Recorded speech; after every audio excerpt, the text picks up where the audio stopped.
Hey, hey, hey! What's up, what's up, what's up, what's up, what's up? Let's check that we're live. We're live from New York. It's Saturday night. Are we good? We got audio? Let's check that we're Yep, we got audio. Alright, let's turn on some music and let's do some programming. So, new update came out. It does change some things. In fact, it changes things pretty major. Like, it changes one of the kind of critical ways that that item textures are handled. So, here's the deal. We're not updating to the Pale Garden update until we switch to the new server. So I've mentioned this before, that I really want to change the server host, change it from Aternos to something that's going to be kind of a 24/7 server, because that'd be cool. Yeah, the Aternos server is not getting updated. So we're also not going to do that server carryover just yet. We're going to do that maybe next week, because this week I'm gonna work some more on Risk.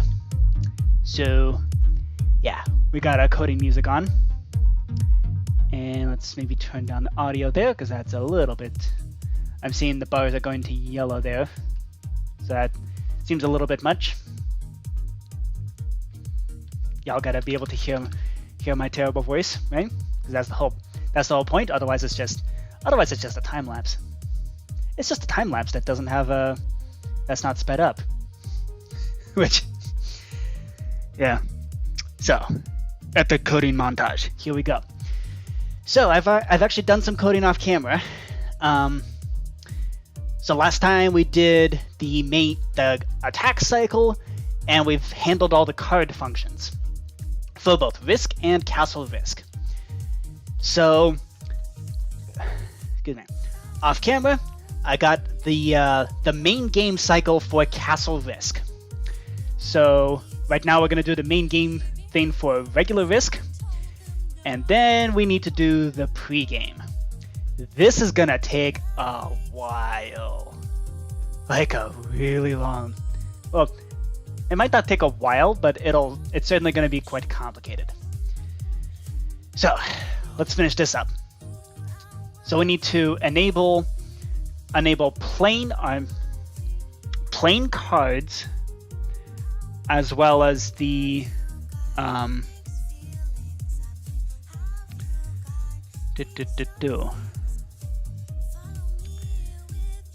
So here's the real question.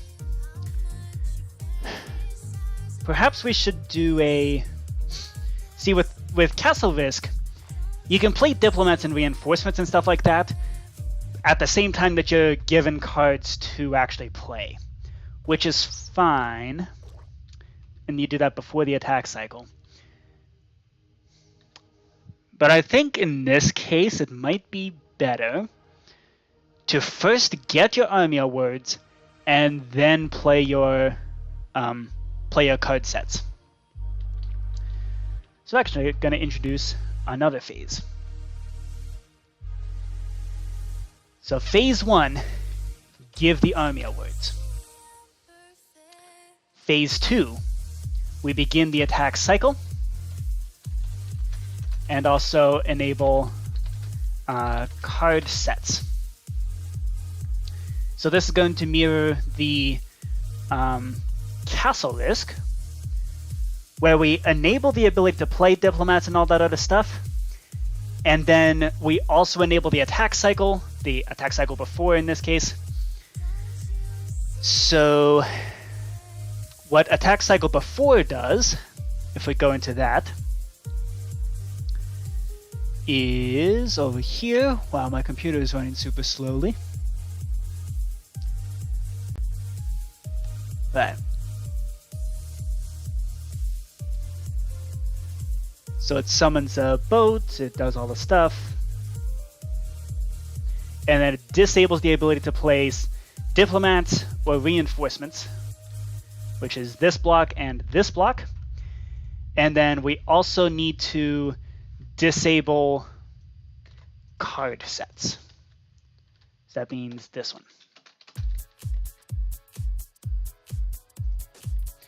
Which essentially means that if you decide to go with this option, then you can't play card sets anymore. You're now purely doing an attack. So there we go. I think that's a more reasonable way to do things. So first we give the army of words, and then enable card sets, and we also activate the attack cycle before. So we do that.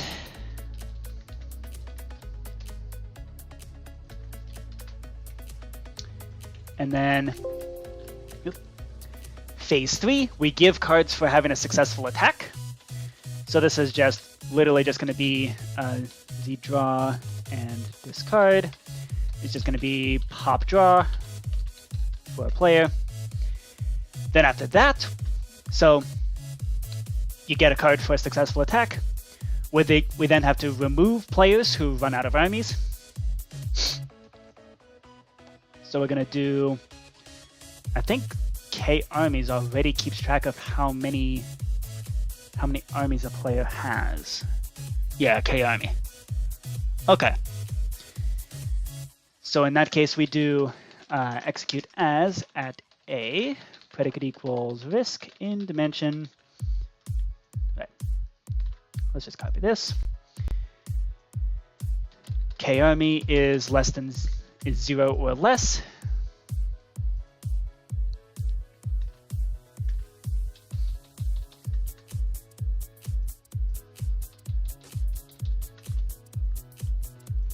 So if the game cycle is 3, and then if your attack is successful, then you get a card, and we also remove the tag for success.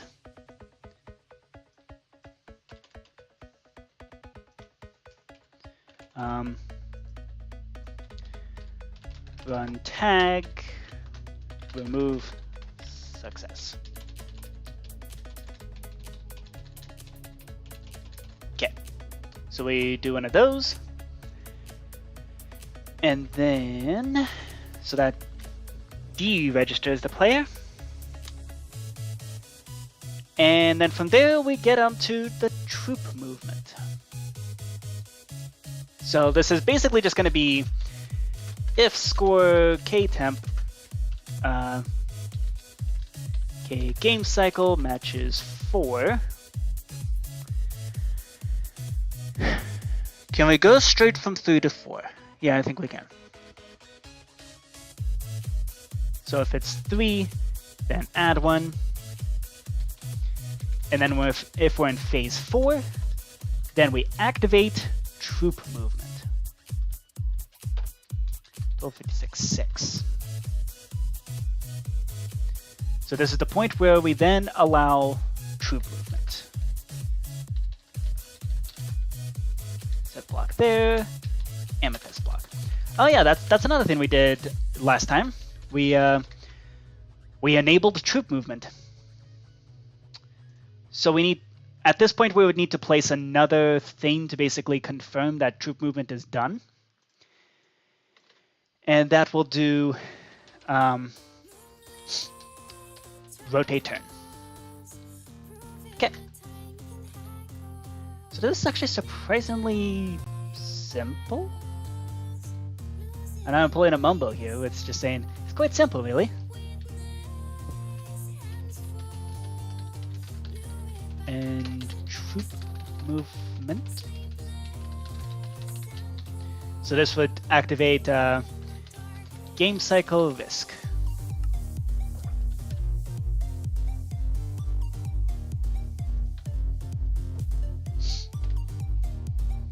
Okay.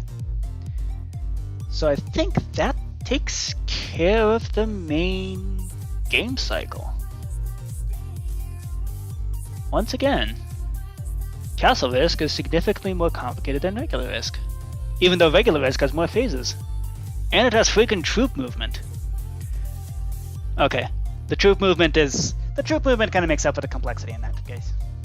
because we quite literally had to do like a full-on depth first search to make sure the two countries are connected, and then do all the yada yada, blah blah. That's very technical terms there. So we got that. Remove players who run out of armies. Troop movement. Play cards. So basically, let's call this give army awards. Because this is something that will... So the army awards are gonna be gnarly. Let's see. So army awards risk versus army awards castle risk. Army awards risk, .mc function.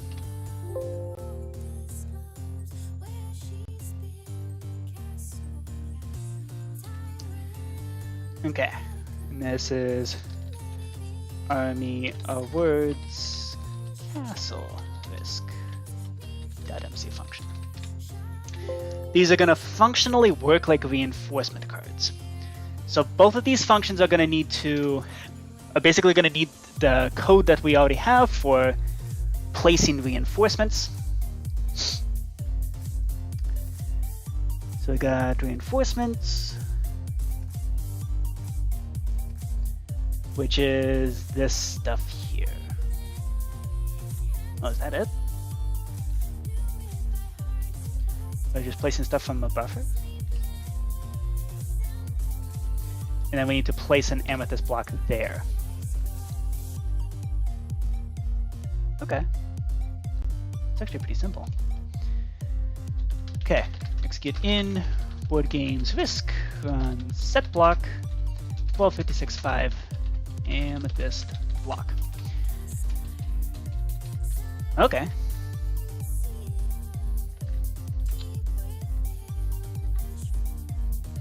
Are you serious? This is it? Okay.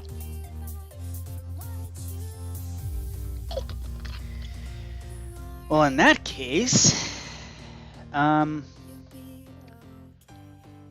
guess we need to... All we need to do is just code in how much your award is. How much you get awarded. And I, for the record, have no idea what the numbers should be. But this is basically the idea. Okay, so let's be real. We're not going to be testing the game anytime soon. At least, not in this live stream. So I think we can leave this as a placeholder. So we still need the... We at least enabled the buffer. And just giving the army of points. Wait, what did... So how did you do reinforcements then? Hold up.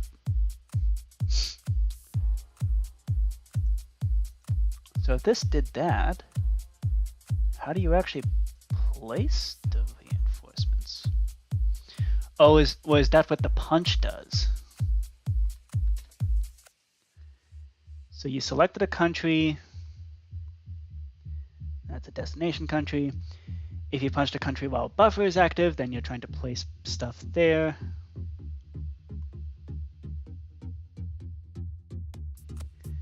Ah, okay.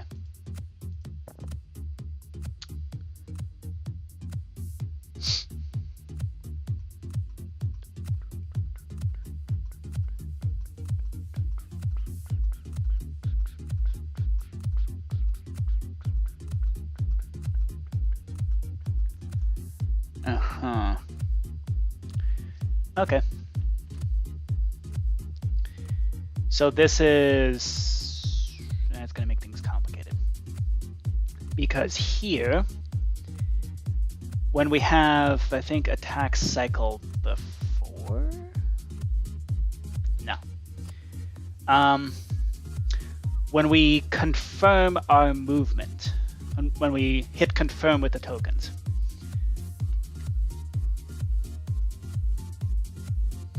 from buffer because of army award.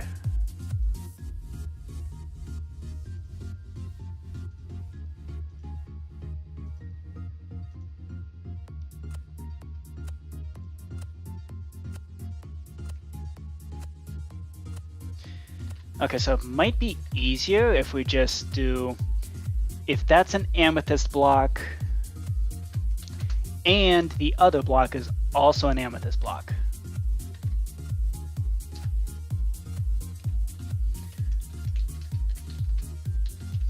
So if this was adding armies from a buffer because of army word, then move on to next game cycle.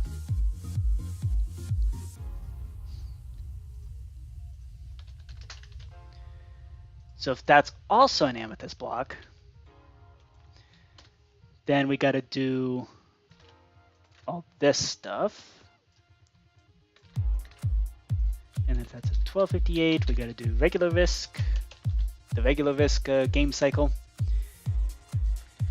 And then we follow through with this. So we do if block 1256.5 is an amethyst block, run set block 1256.5 is a sandstone.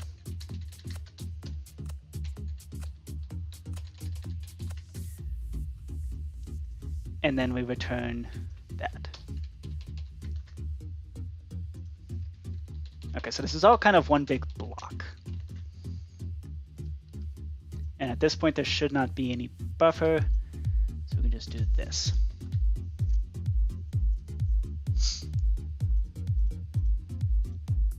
Okay. Cool.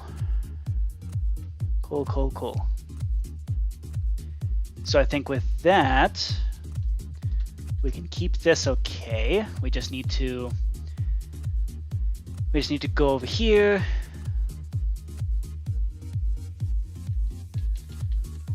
So really this is just active buffer. And this buffer is used for army words, reinforce, and card sets. Meanwhile, this is done to differentiate it from this, saying that it's for army words specifically. Because if we have the army words active, then we also need to do the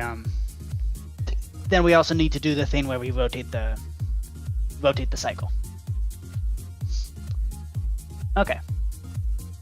So based on that,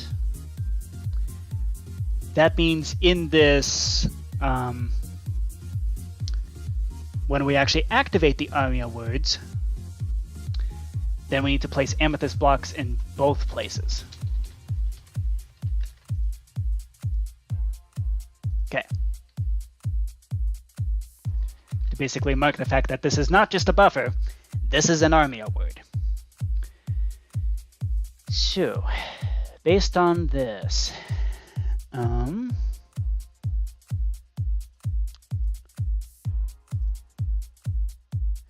so at what point? What's up, CJ Purple Princess? Good to see ya. Long time no see. What's up? Okay, so how the heck do we get reinforcements then? Where do the tokens come in? I will play, but I've got something done. I'm gonna get something done real quick. Just a paper that's due in 2 hours. Oops. Totally fine. Hey, perfectly fine. Okay. Yeah, we've got. I mean, you're coming in at a perfect time because we'll be streaming for a couple hours, so you can listen to my soothing voice as I guide you through this meditative process while playing some very calming music in the background. It's definitely not something like hyper. And I guess afterwards I can chat on Discord if you want. So, got a 11:59 due time. So, crack at it. You got this. You can do it. I'll be a cheerleader. CJ is a princess, but should really be a queen already.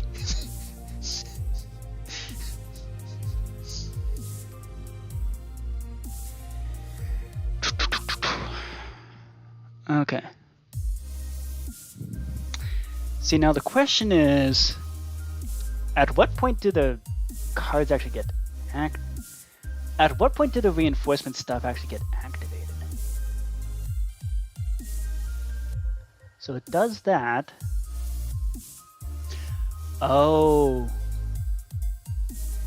Because following with the paper prompt is follow up with people on your contact list and talk to them, and then they don't respond. Uh-oh.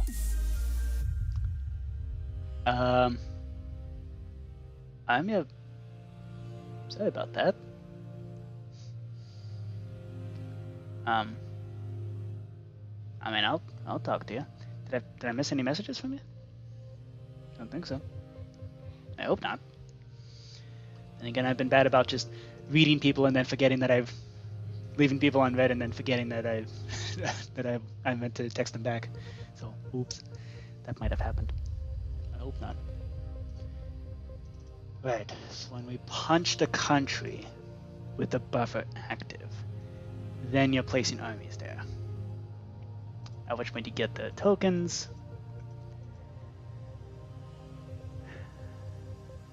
Right.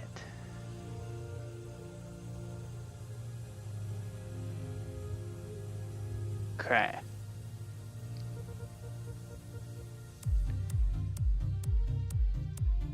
And you can change which country you're trying to reinforce in the process of doing this. Okay. Cool. In that case, that's it. The actual token stuff is done when once you actually punch the country. Oh yeah, that makes sense. It's one of the... I've been weirdly smart in this whole programming process. And because I've forgotten, I haven't done any of programming towards Risk or Castle Risk for 2 weeks now. I've kind of forgotten just how smart I've been. So that's kind of a problem. I'm getting back into it. I need to get back into it. So those are the army awards. And then we need to actually award the players. I'm going to make a note in here. The giving tokens part is handled by punch once a country is selected. So what we need to do is scoreboard players operation at E, predicate equals risk, in dimension, tag equals buffer, K army. We basically just need to do this over and over, depending on which countries the player owns and how many countries the player owns. Well, okay. Castle Risk changes things. So, let's see. Did I happen to write down how many armies the player should be given?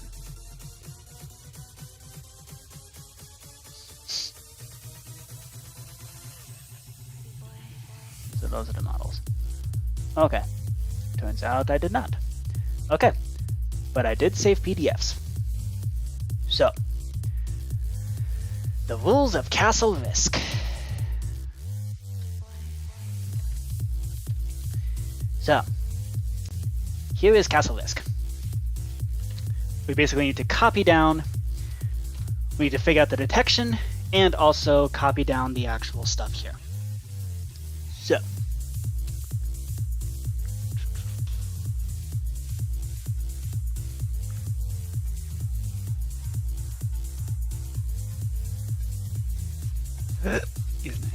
hidden armies, yada yada yada. That's at the start of the turn. Not relevant. Okay. Capturing a territory, capturing a castle. Spoils. Okay.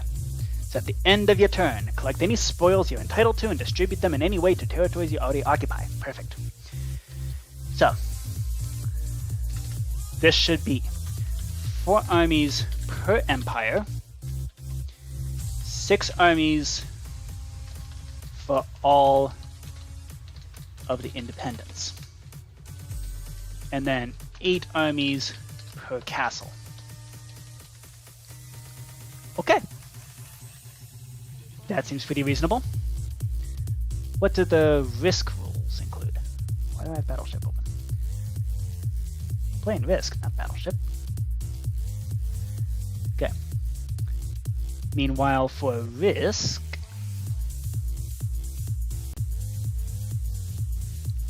okay. Meanwhile, the army awards for Risk are going to be, so we need to scroll down to the part where we give out the spoils. And then, okay, so that's setup, get new armies, attack, and then fortify with troop movement. Okay. So, the number of territories you occupy, the number of continents you control, the value of them, the sets, and the specific territory on a traded... What? Wait, what?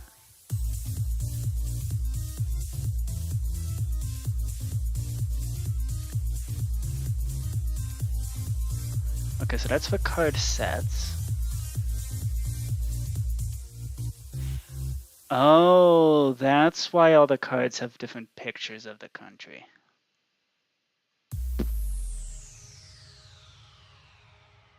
El Poo-Poo.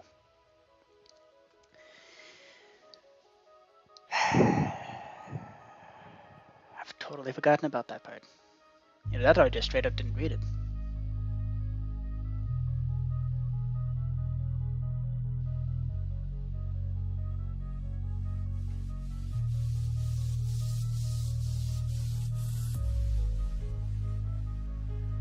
Okay.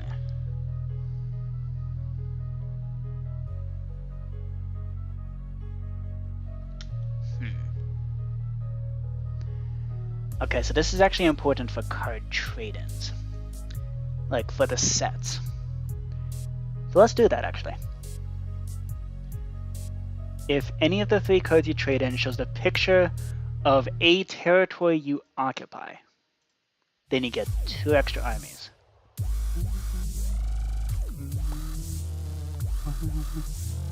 Okay, so that means sets of cards success. We need to modify this.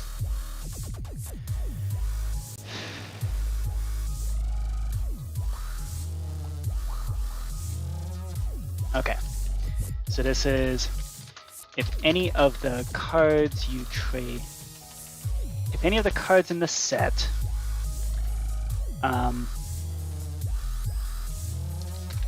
have country matching something that player owns.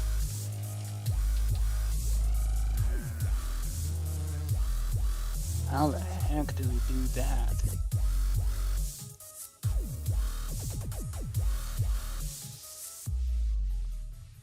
Okay, so first of all, that means card set needs to be killed at this point here.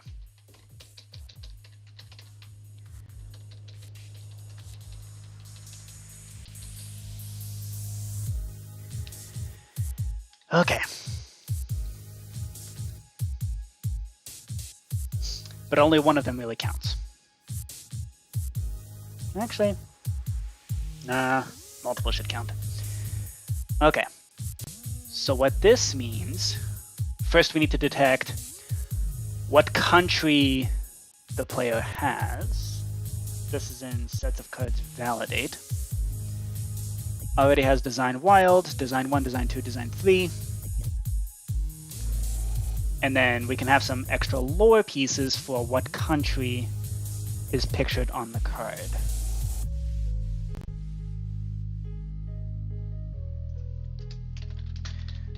The risk cards need to have lore assigning them to a country. And custom data assigning them to a country. Okay. Cool. So what we gotta do is Okay, so how do we do this? If anything in the card set matches something that's owned by the player.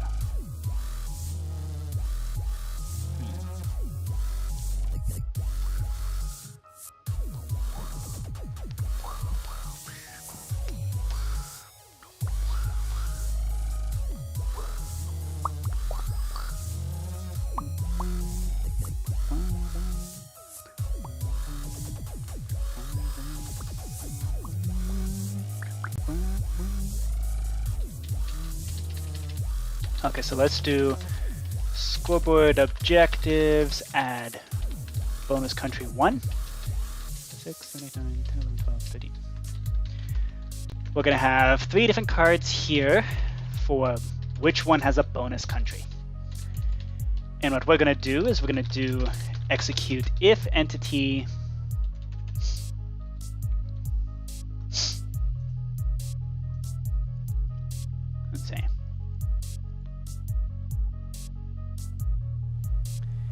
Let's see, we've already dealt with this with hidden armies, so let's do that. This is hidden army reveal. If country matches this.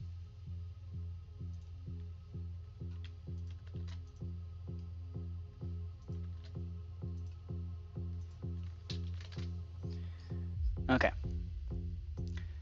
Then we make it a temporary country ID.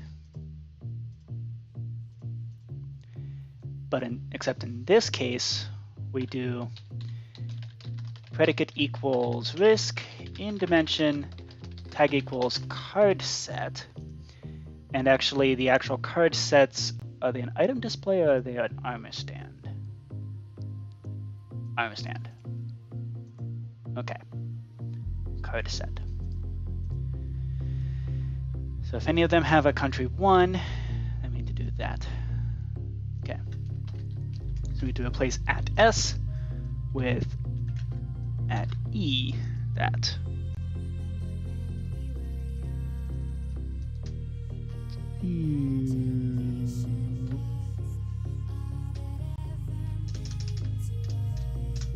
Okay, excellent. And I didn't do replace all because replace all tends to cause problems. Or I didn't know where else as at S was being used.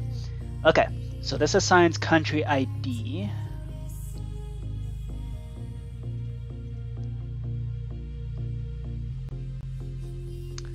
Actually, this is going to be interesting.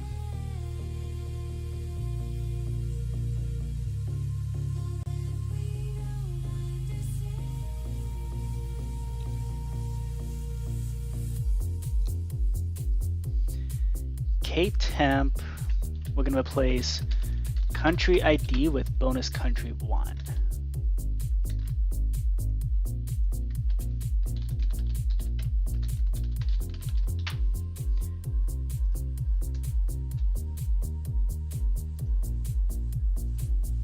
So we need to find next and replace.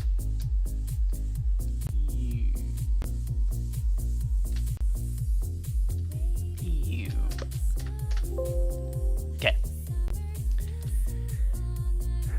So there's something in the card set has this on bonus country 1. Okay.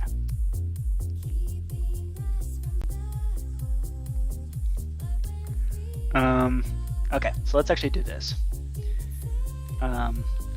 Sets of cards, country on card.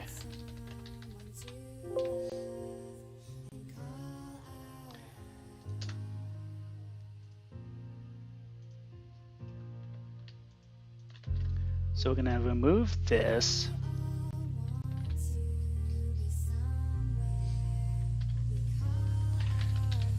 Replace bonus country 1 with country ID. This is a temporary thing after all.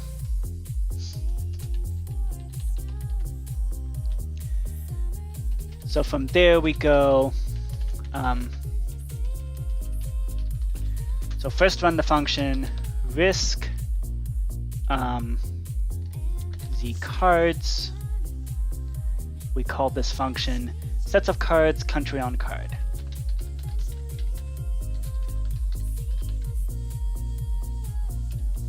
Okay. So based on that, we do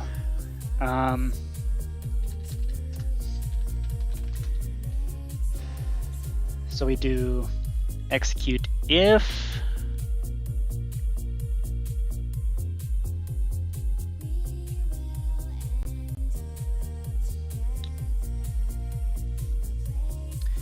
and actually, you know what we should do?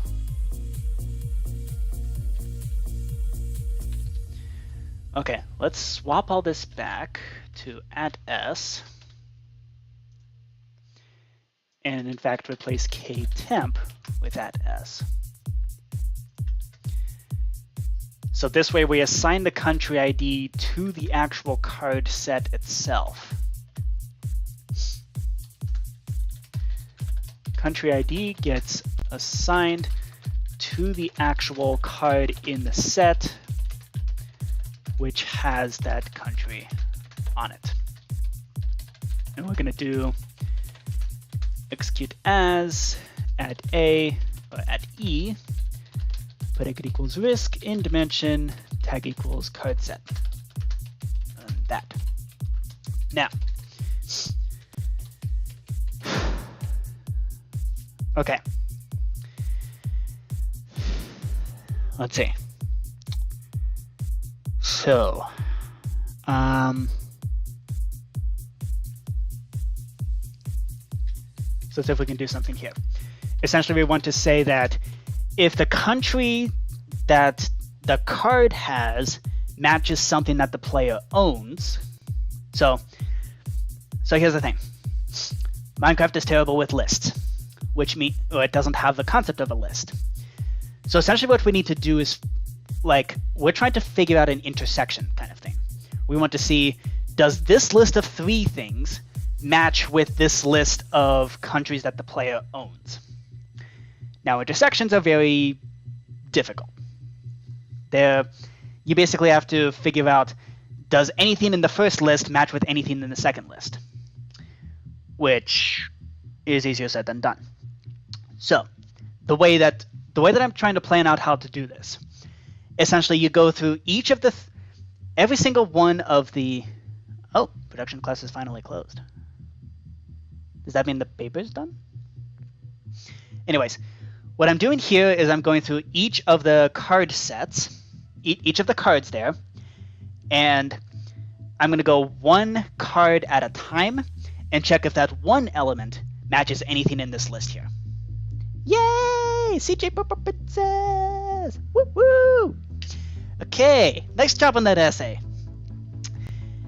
Okay, so I will say, for the server purposes, the Pale Garden update is out. The card game hub will not be updated to that version until we switch to the new server software, to the new server host. So I think we're gonna see if we can make that switch next week. That's what I'm planning out here. So at which point we'll switch to the new server and we'll also update things to the new version. So for now, if you want to play, we're going to be on 1.21.3. Just FYI. One reason I'm doing this is because the Pale Garden update, it changed some fundamental things about how items are displayed. So as far as I can tell, nothing broke with regards to the programming. Possibly. I don't actually know. We'll need to update some things with that. But definitely the resource pack is broken, which is pretty fundamental to the card game hub. Like, it's how the cards are actually displayed as actual cards.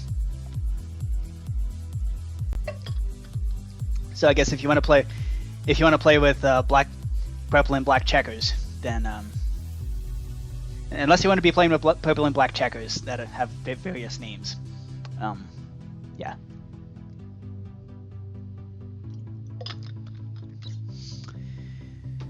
So let's see. Sets of cards, country on card. Okay, so now we need to do a check to see if. Okay. So now we now need to also filter by relevant countries, but I think that can actually be. Yeah, we need to filter by relevant countries.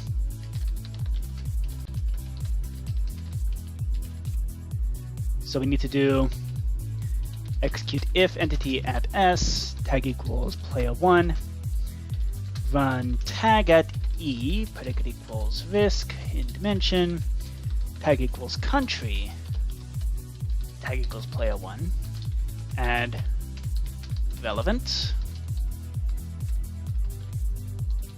So we gotta do this. In this way we don't have to do like mass checks to see like if the player one country matches the ID and yada yada yada. No, we just filter by relevant. So from here, so country ID gets assigned to the actual card in the set, which has the country on it, and then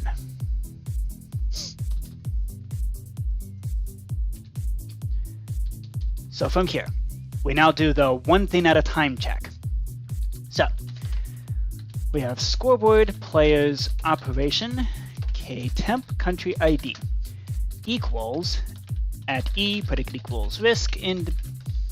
So we're gonna do actually tag at e predicate equals risk in dimension, tag equals card set, scores country ID matches 0 or 1 or greater. Limit equals 1, sort equals random. Add extract country. Tag equals extract country, limit equals 1. Country ID. So we extract one thing. From there, we do let's see.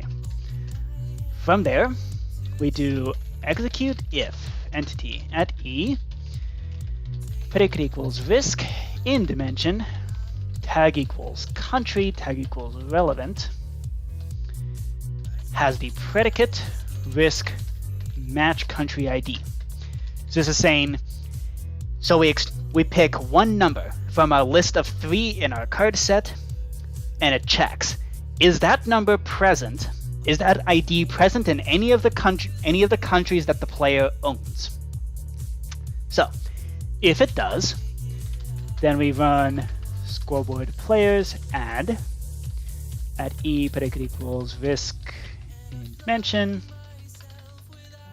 tag equals buffer, okay, army 2. 2 bonus armies for each time that it matches the country ID. From there, it's going to do kill at e, predict equals risk, in dimension, tag equals card set, tag equals extract country.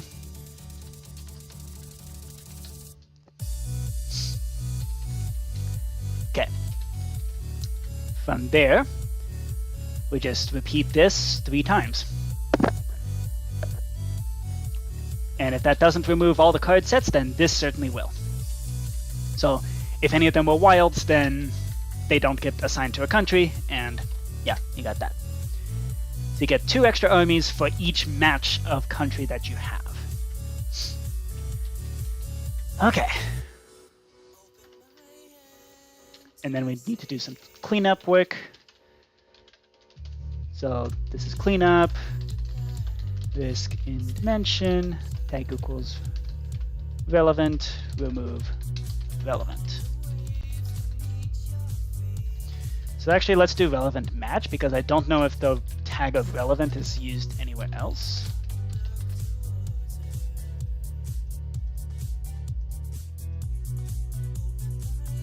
Okay. Cool. And then it removes relevant match. Okay. Okay, so it filters, And then gives 2 bonus armies for each match that you have. And then, yeah, it adds that to the buffer. Okay, excellent. Whew. Okay. A lot of work for just that one little couple sentences in the rules. Like this whole, and of course, ignoring this note, because if you have multiple cards with matching countries, then you might as well just get a bonus, you know? Yeah. This is like, oh, well, you have to place those armies onto that particular territory.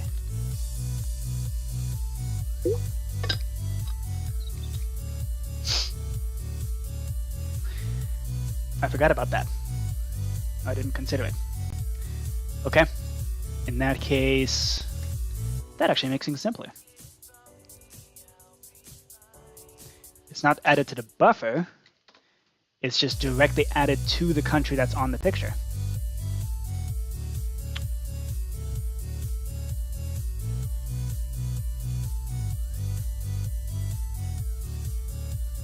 Okay.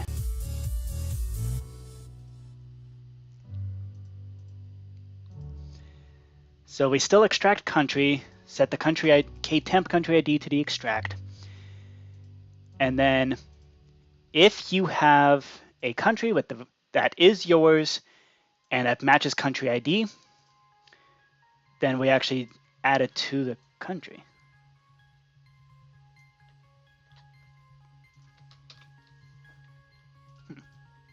Okay, that seems reasonable.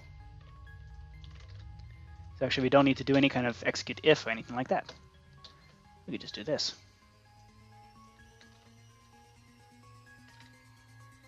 And that's way easier. Okay.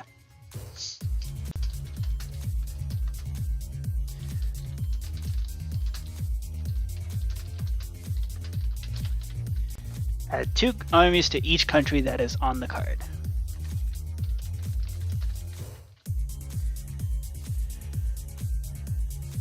Okay.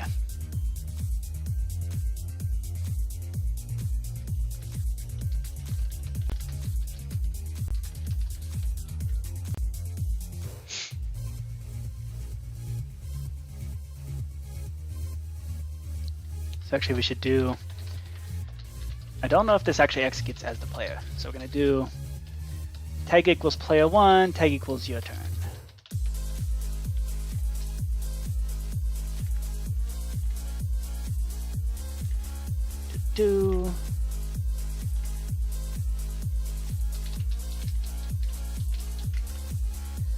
Okay, cool. So now that's that. Okay, so now the rules are properly followed. Okay. Right. So that's card sets. And that's earning cards. Okay. So now, the actual bonus armies that you need to be given. Count the number of territories you currently occupy, then divide the total by 3, ignoring any fraction. The answer is the number of armies you receive. Place the new armies on any territory you already occupy. You can place them anywhere. Okay.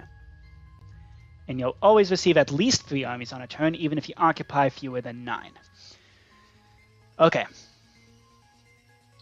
So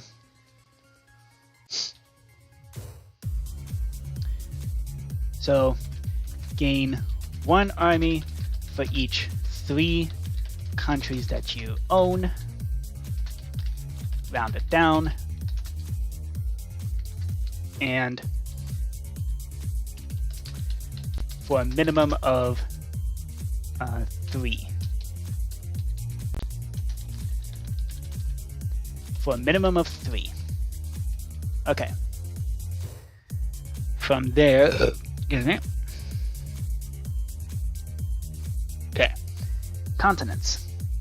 You'll receive armies for each continent you control. To control a continent, you have to occupy all of its territories. And to find the exact number of armies you receive for each continent, specific number of armies for each continent owned. Okay. It's on the lower left corner of the game board. Okay. Cool. Cool. Okay. So this is just 4 per empire, 6 for independence, and 8 per castle. That's pretty reasonable. Okay, so that just means we need to search up a risk board to figure out what the actual words should be.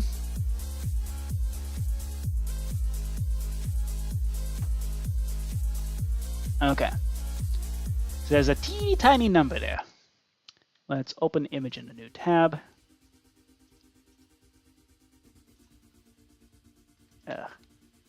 Okay.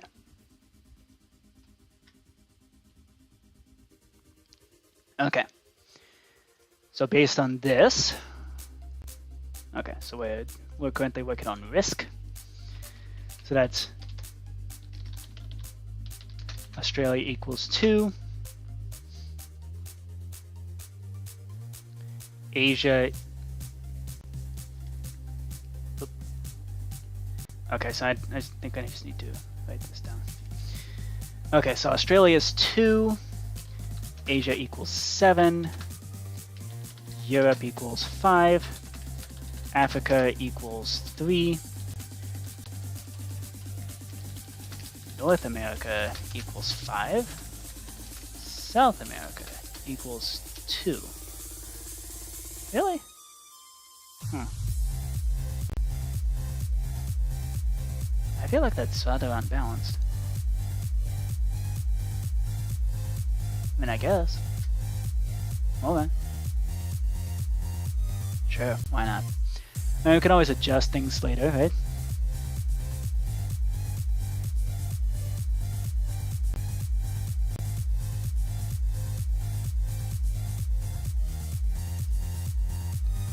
Okay, so we have North America is 5, South America is 2, Africa is 3, Asia is 7, and Australia is 2. Okay, cool.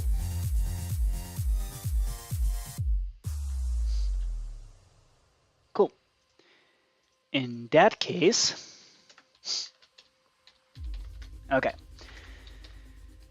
So this is going to be significantly more complicated than the Castle Risk one. So let's do the Castle Risk one first. So let's see. 4 armies per empire, 6 armies for all the independents, 8 armies per castle. So we can start off with the 8 armies per castle. We're going to do... So first off, we got to make a scoreboard. We already have K castles, so we're going to do... Let's see. That's a K temp, that's a global scoreboard. But we can make it a local scoreboard as well. So we're going to do execute store results score at S.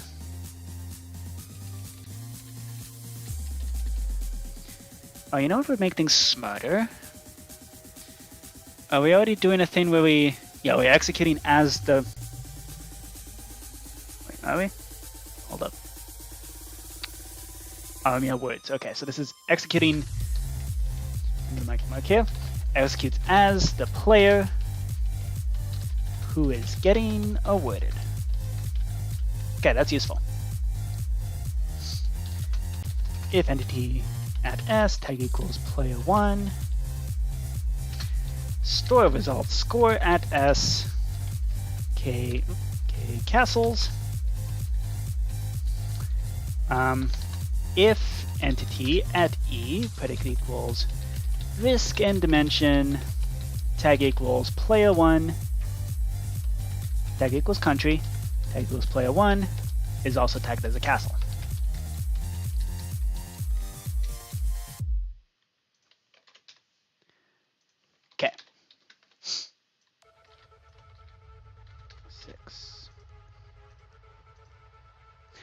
Actually, why are we doing that? We should actually just do as. For each castle that you have, run scoreboard players add at E, predicate equals risk and dimension, tag equals buffer. Okay, army 8. Why don't we just do that? 3, 4, 5, 6. So each castle, if you want to think of it in literal terms, each castle is literally donating 8 armies to the buffer. Okay, so that's 8 per castle. Nice and easy. Okay. Next up, 4 armies per empire. May we have your attention, please? Okay. Empire bonus.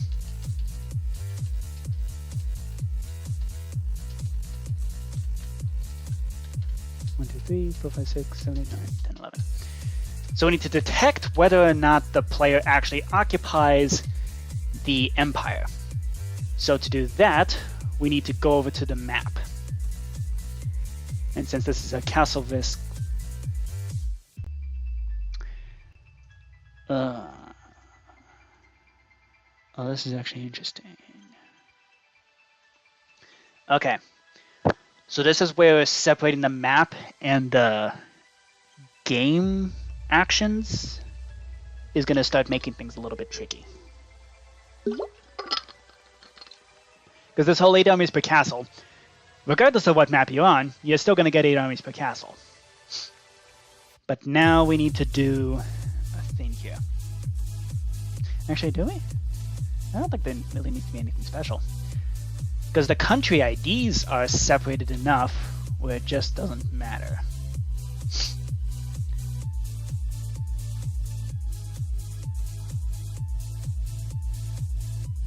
Okay.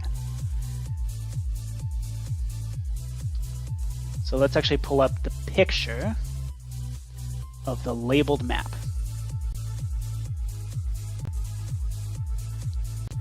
Because this is going to be our guide. So, using this guide, the Ottoman Empire. Okay, so let's start by that. So how do we do this? We're going to execute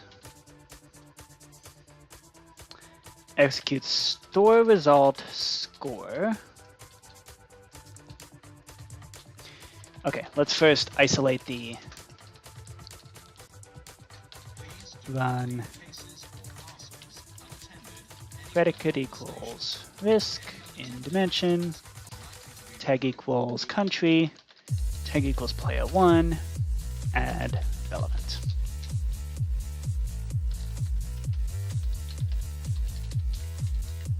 Three, 4, 5, 6. So we're going to localize this to the relevant empire. Okay. So based on this, execute store results score. So we need to test, like, given, so countries 1 through 6, how many of those countries does that player currently own? That's essentially what we need to figure out. So that's what we need to detect. So, and if it matches the number of countries in that, if it matches the number of countries that is actually in the empire, then we award the points. Okay, so let's start with the risk map.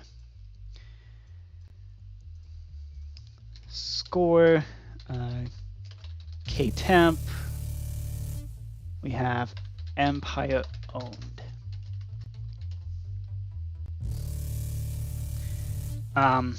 If entity at E, predicate equals risk in dimension, tag equals relevant empire, scores will be country ID equals 1 through 4. Okay.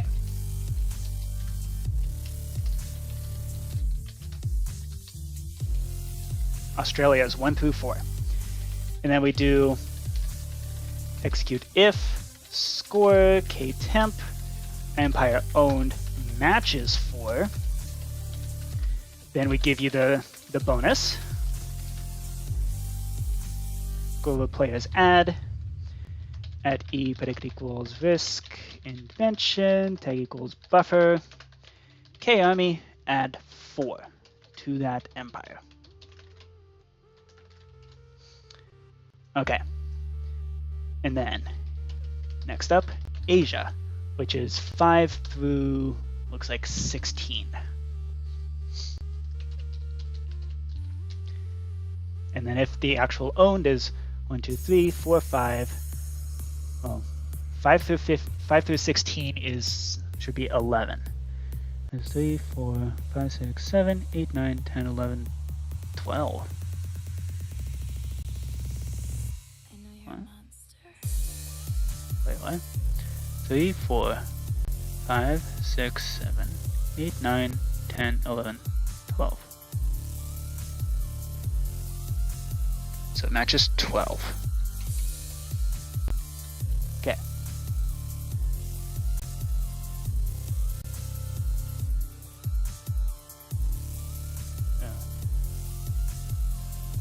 I guess it's 16 minus 5 is 11, but then you add 1 because you're including. It's 5 through 16 inclusive. Okay, I guess that makes sense. Okay.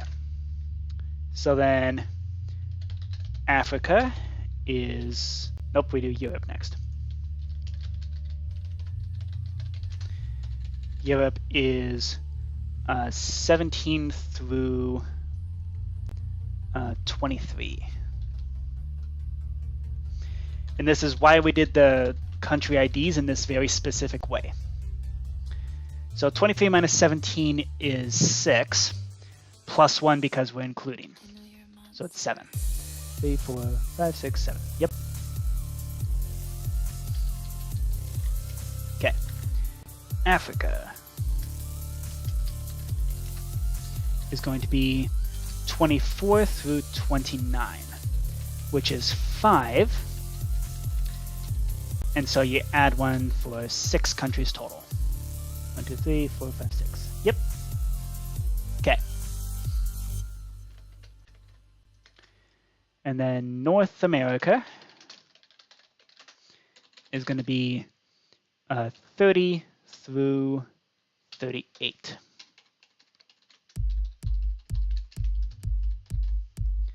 Okay, which is 8 countries.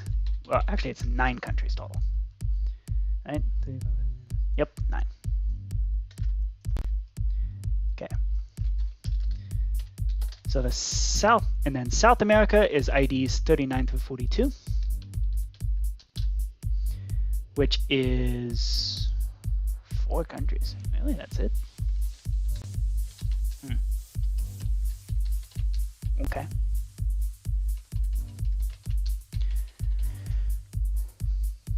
Weird. Okay. So that's that. And then we got to do the same for, so we got Ottoman Empire. So now with Castle Visk, all the IDs are in terms of hundreds. So this is 1 through 101 through 106.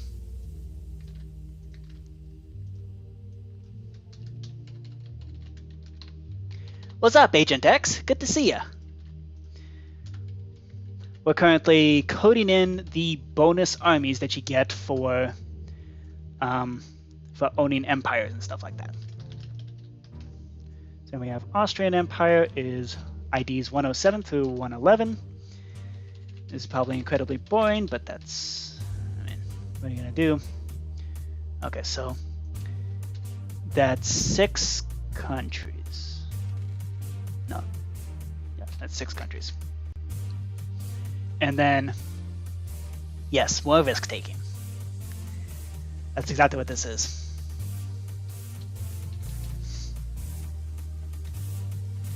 Okay, so we have Austria, then we have the Russian Empire,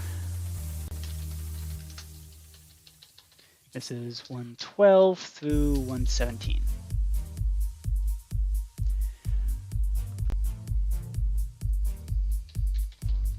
Okay. This is 112 through 117. Oh, if y'all want to play on the server, just let me know. We can pause this and do something else. I do want to finish up this hard coding though first. So if y'all want to play, just let me know. We can start up the server. So I will note, Agent X for your benefit. So Minecraft recently came out with a new update, which of course breaks a lot of things. So what I'm gonna say is that the Card Game Hub will not be updated to the new update until we switch to a new server host. So currently the server host I'm using is Arteranos, which is the ad-riddled nightmare that is also not even a 24/7 server. So hopefully, next week the plan is we're gonna change that. We're gonna switch to a proper server host that's hopefully gonna be less ad-riddled. But that does mean we're not updating to the new update until that happens. Part of the reason is because some pretty fundamental things broke. So, and trying to fix that in the ad-riddled nightmare that it currently is going to be incredibly painful. So I ain't doing it. This actually gives us bonus 6 armies. Okay. Cool. Excuse me. Oh, what? Right. So I'm going to teach you how to do how to change the version. So on the Minecraft launcher, this is the poster for the new update, for the Pale Garden update. It's a pretty cool update actually, but it does change some things. So we're not updating the server just yet. We'll do that next week. So what you do, Agent X, go into Installations, this tab over here. You should be on the latest release installation here. So you click on the 3 dots and click Update, and you click Edit, like this. From there you can select version. So, wait, you actually can't change it, right? Okay, you may have to create it. You may have to push the new installation button. You can pick an icon for that. You can name it whatever you want, and then you can change the version, and you need to change it to, you'll probably need to search for 1.21.3. So you push that, and that's all you need. You can then hit install, and then use that installation. So there you go. That's how to do that. So sorry for causing inconvenience there, but also updates are, well, Arteranos is a very inconvenient thing to be working with. So yeah, hence why we're changing things. Okay, France has 6 things.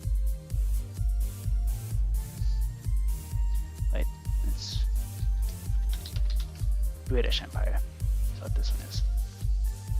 Okay, French is 6, German has 5, Russian has 6, Austrian has 5, Ottoman has 6, and independents have 11. Okay, cool. So that's 8 armies per castle. Excellent.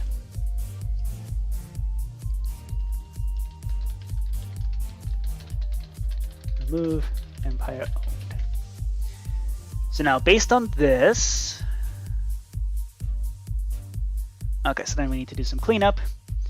So we remove Empire owned. Oh, sorry. Okay, so over here. Okay. So you have play and installations right there. From there, you click new installation. and then you can make a name, you can make a little token there. You can, and then in version, type 1.21.3. That'll choose your release. So there you go. That's that.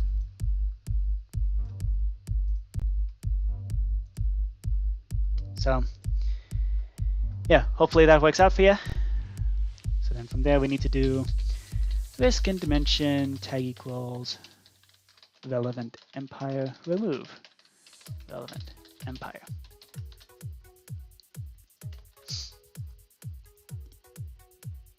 Okay.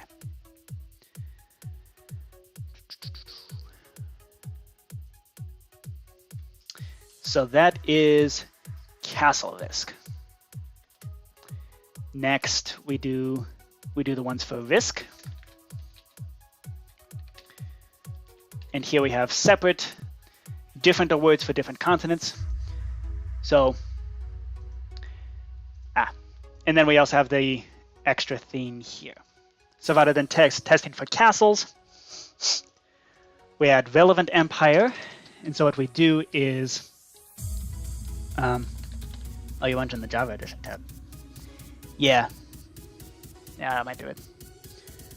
Okay, so we do total number.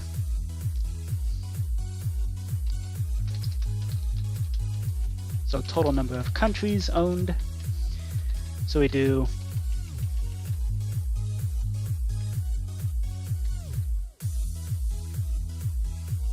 just look at all of them all at once, and then scoreboard objectives, add 3 dummy, scoreboard player set, k temp 3 to 3, and then we do scoreboard players operation, k temp empire owned, divide equal k temp 3.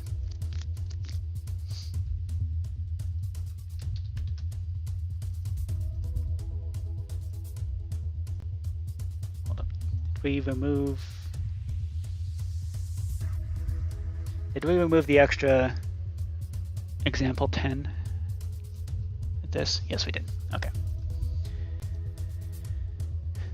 So base things on the relevant empire, add empire owned, and then divide by 3.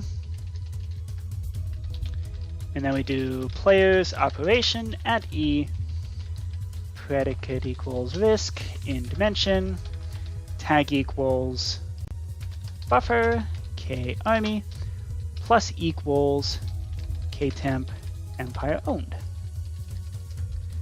And scope it objectives, remove 3. And then from there, we award points based on the individual empires. So 7 for Asia, 5 for Europe, 3 for Africa, 5 for North America, and 2 for South America. And I think for, so how is this calculated? This looks to be kind of sort of a round down, like divide by 2 round down. So I think we can do the same thing here. Actually, we can just do 4 each. That seems reasonable. Okay, cool. So we just have total number of countries owned plus each individual continent / empire. Okay. And that takes care of the army awards here and army awards there. Okay. And so we're left with the one final task, which is the pregame stuff. The pregame setup. Oh, server's on. Okay. I'm gonna hop on then. Okay. I'm gonna take a quick bathroom break and then hop on. So, BRB.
didn't steal your chair this time. For it's a time of celebration. I now have a pink gaming chair. Ooh. Oh my gosh. That's amazing. Okay. Connection reset. Let me in. Let me in. Okay. CJ's got a proper gaming chair. Alright. Popping into the server. Hey, hey, what's up, y'all? Ooh, we can play Texas Hold'em Poker if you want. I don't think the three of us have played that game. Wanna play some poker?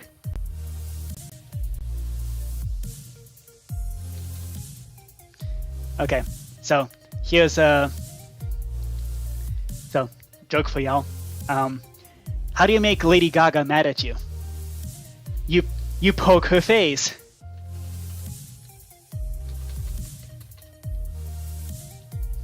Okay.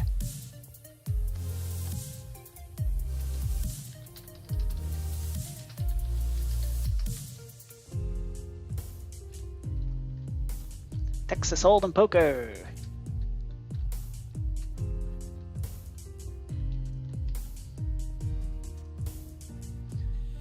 Pretty sure this game works. I mean, I tested it, so. Do y'all know how to play poker?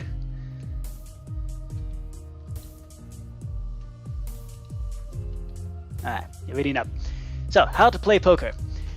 So at the start of the game, a game round, the dealer is marked with a white arrow. The next players get a small blind, big blind. Within the game round, there are betting rounds. So 2 cards are given, then there's a betting round.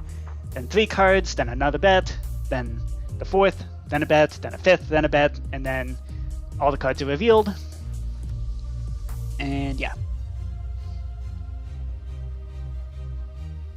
So, yeah.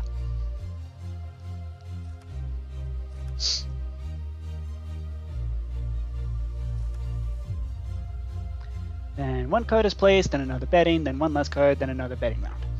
Then the hands are evaluated.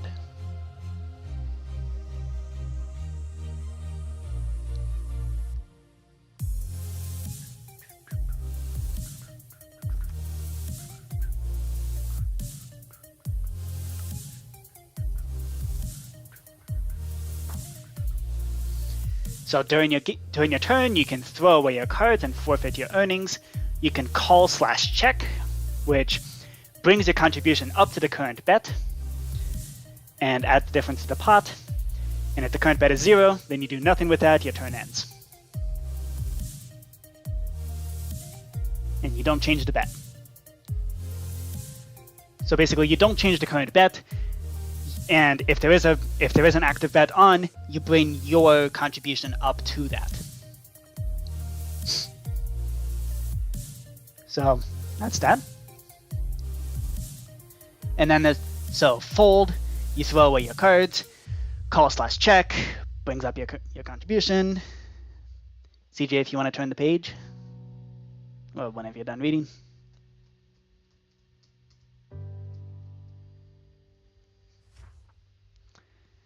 So you got raise/bet. So they'll do the same thing. You'll be given a book to write how much you want to add to the current bet. And regardless, you will now have the current highest bet, so the betting round will have to loop back to you before it ends. So everybody else will have to check or call in order for the game to proceed. All in throws all your money into the pot. If it's higher than the current bet, this also counts as a raise. If it's lower than the current bet, then depending on the setting, your winnings could be limited. At the end of the game round, everybody who's not folded will be evaluated. The cards placed in the middle will contribute to the poker hand that you possess. So then if you have all in can win the entire pot, whoever has the highest ranking poker hand wins the entire pot. If you have the split, then the maximum you can win is your contribution multiplied by the number of players. And then winnings are distributed according to poker hand. So first place wins the maximum, second place wins wins their maximum onwards until the pot's empty.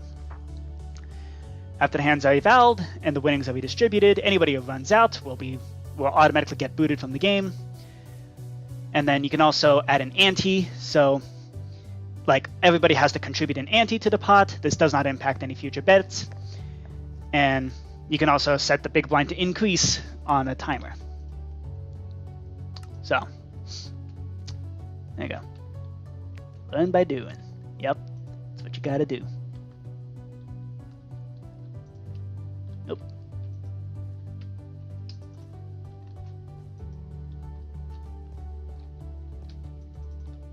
Why can't I register?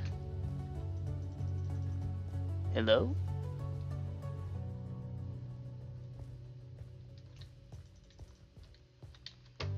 Hello?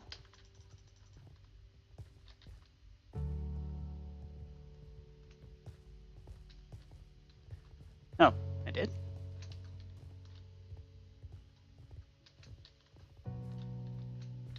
Yeah, it should have removed the sign. Okay, whatever. Cool, 369.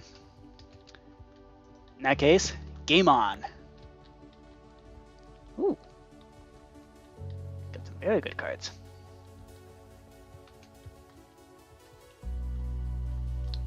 Also, where are the tokens?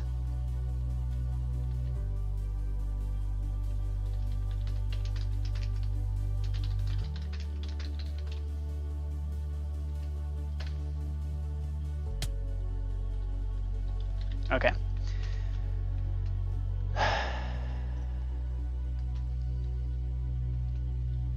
Let's try this again. Okay.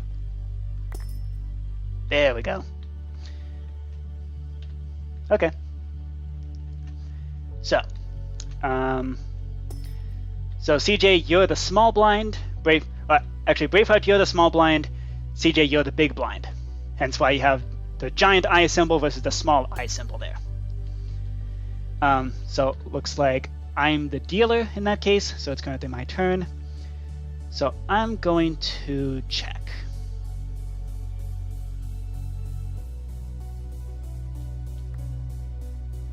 Yeah, folding. Okay.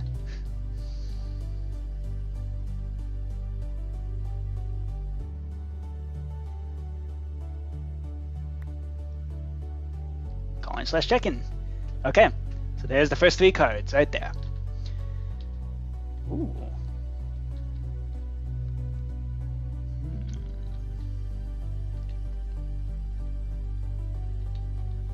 How interesting. How very interesting. Okay, I'm gonna bet. So I want to add $10 to the current bet.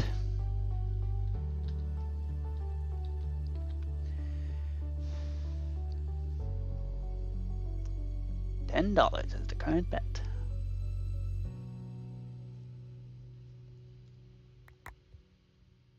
Nope, and he folded. Okay. Very well.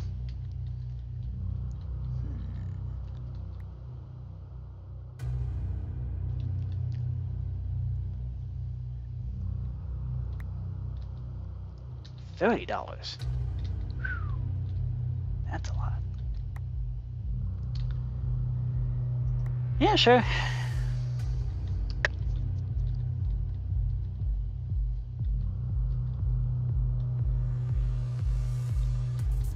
All right.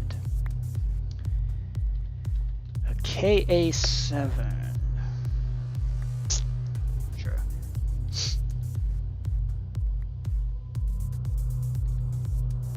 Braveheart's betting.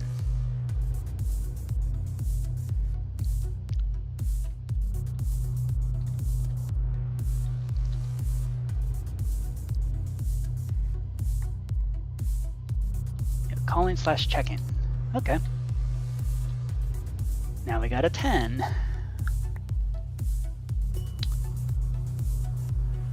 You know what? Let's have some fun.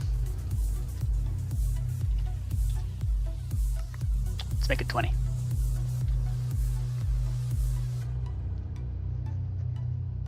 Oh, you're raising. Oh dear. Alright. I'll call ya. About to get burned by the river.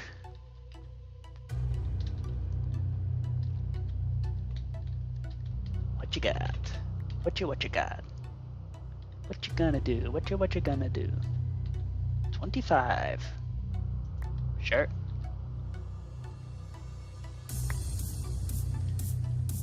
Nice. Alright. I had a cane pair.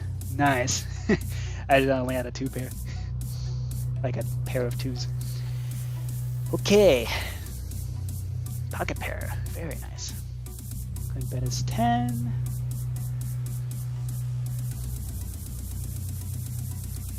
Alright.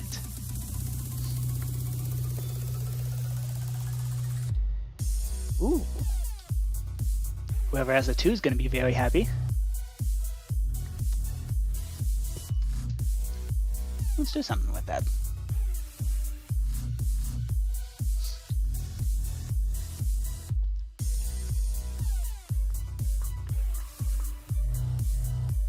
Nice.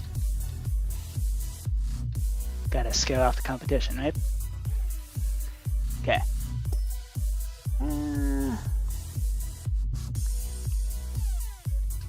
Let's do that again.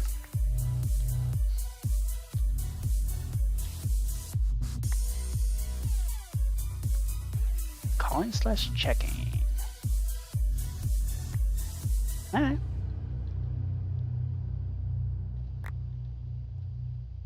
Nice. I also had a dud. That's called bluffing. Okay. I'm amazed that actually worked. My bluffs usually don't work very well. Then again, in this, we kind of automatically have poker faces just because, like, our Minecraft characters don't really have, I mean, I guess they have emotions. Like, I guess if you're jumping around like this, then you're gonna act pretty excited. Yeah, let's check.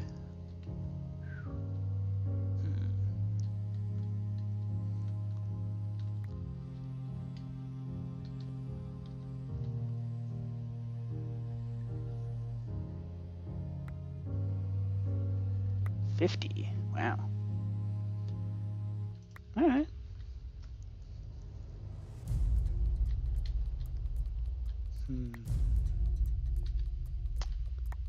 How interesting. Folding. I'll call that. Oof. Nice.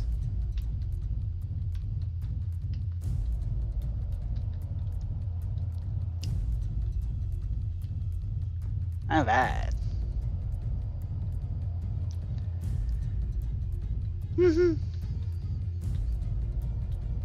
Yep. Apparently, I didn't have much of a card either. I think I had a queen high. Although there was a pair on the board, so there's that.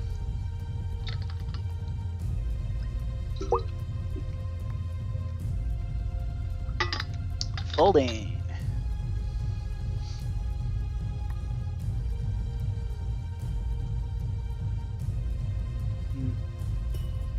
Sure.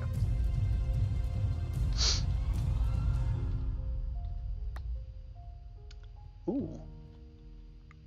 Okay.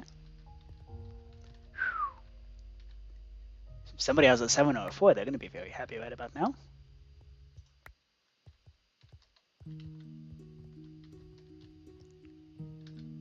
Because that's a full house if you get a 7 or a 4. The question is, do you have one? Nope, you folded. Okay. Yay? Alright. Sure.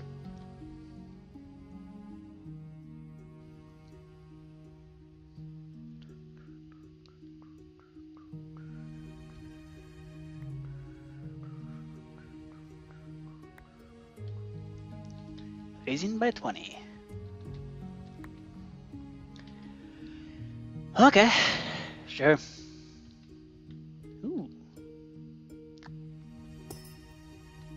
All right. Oh, there's another 20.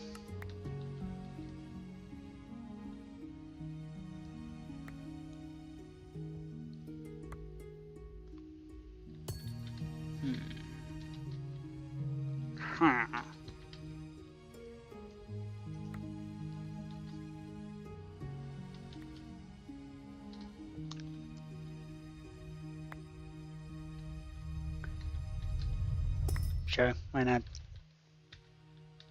It's called gambling, right?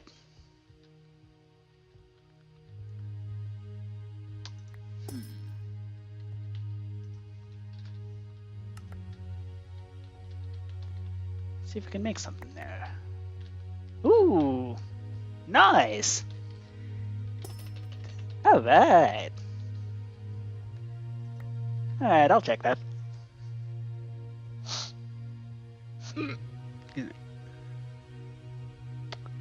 Ooh. Oh, that's cool.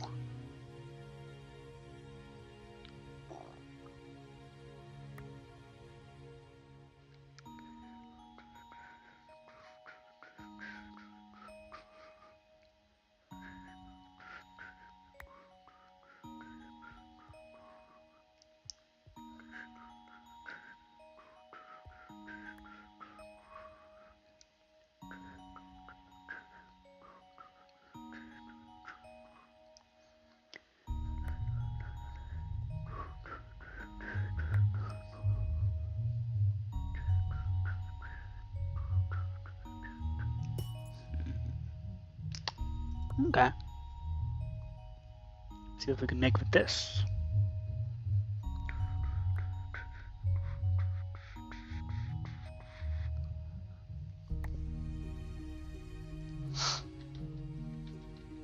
Raising by 100. I think not.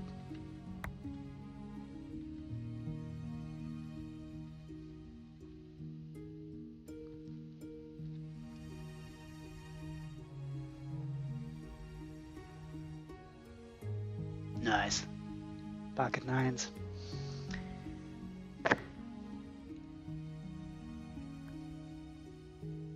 $99.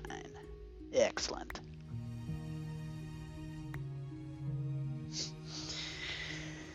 Okay, let's have some fun with this. Poker stresses me out, honestly. Let's see.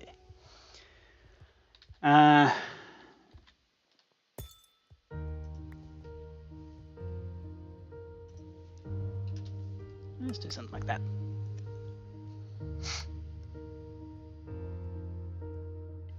I'm amazed at how well this game's working. And it's a fairly simple game, but it's also, I don't know, it's pretty cool how well this is working.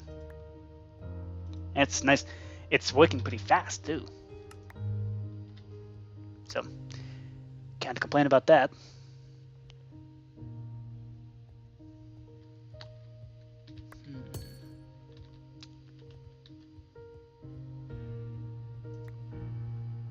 Okay.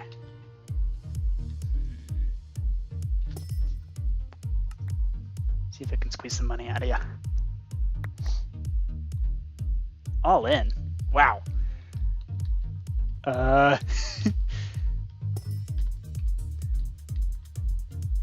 Wait, what?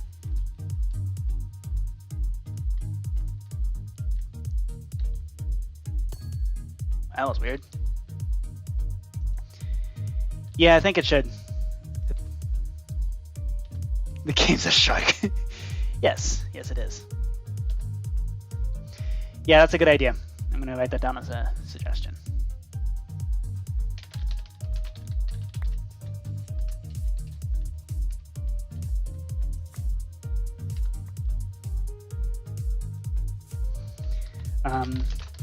Show what each player had as a card combo. So I'm going to list that.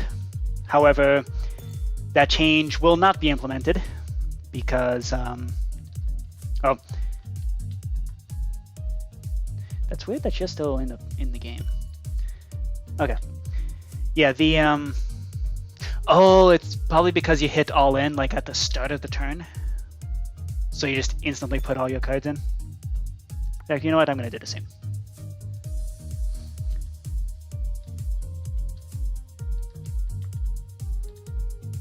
Fold.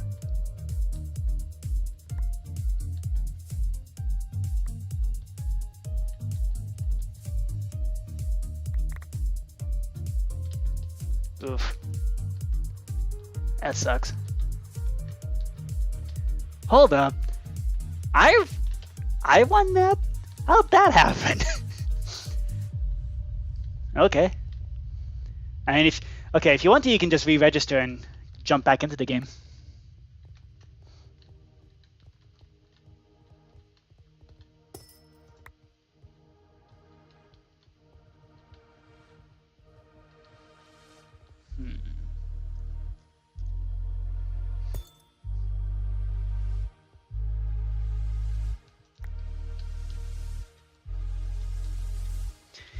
Yeah,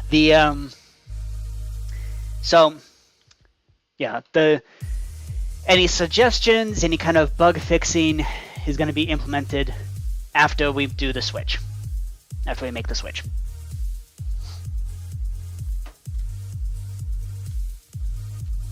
Hold up, CJ, did you get cards?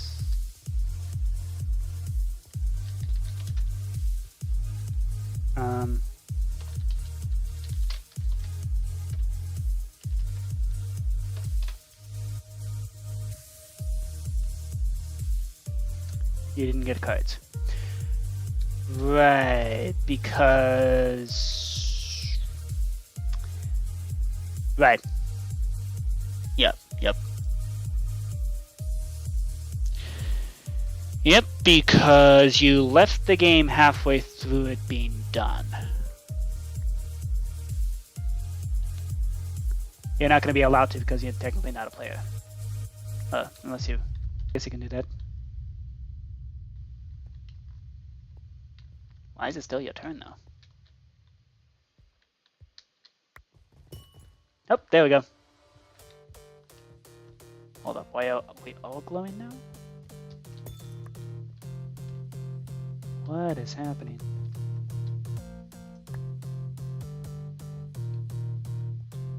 Oh, because the...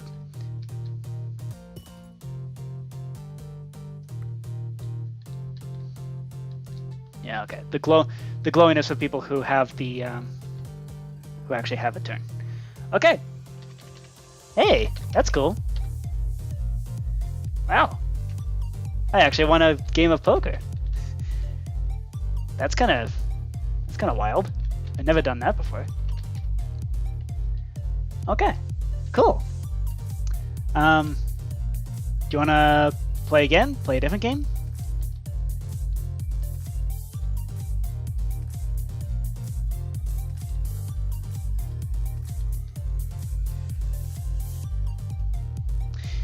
Yeah. Okay, but once you're all in, I mean, if you have $0, you should have been kicked out of the game. I think the issue is that CJ then jumped in halfway through the game. So, halfway through a round. And so it wasn't able to tell the difference between... That's intentional. Giving the check after all inning is intentional because you might want to fold, even though you already went all in. But that's why your only two options are either all in or fold. Yeah. Yeah, re-registering halfway through is dangerous. Okay, that's good to know. I'll need to figure out a way to make it so. Okay, so I'm gonna write that down as a note. So in chat, say what each player had as a card combo, and then allow registering halfway through a game. Although None of the other games actually allow you to re-register halfway through. So...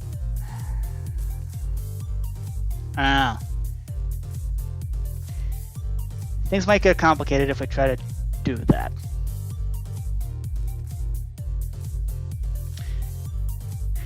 That might be something to actually implement in all the games. Because right now, the way the turn rotation process works is that it will absolutely puke itself if you register halfway through a game. So that might be something to try to implement in all the games, is the ability to register halfway through. At least in games like, at least for something like Battleship or Ticket to Ride. Well, yeah, for something like Texas Poker, you should be able to register halfway through. For something like Risk or Ticket to Ride, probably not. Simply because once a game is started, it's kind of just continuing on from there. You need to... That might get complicated, actually. See, Egyptian Rat Slap actually does have...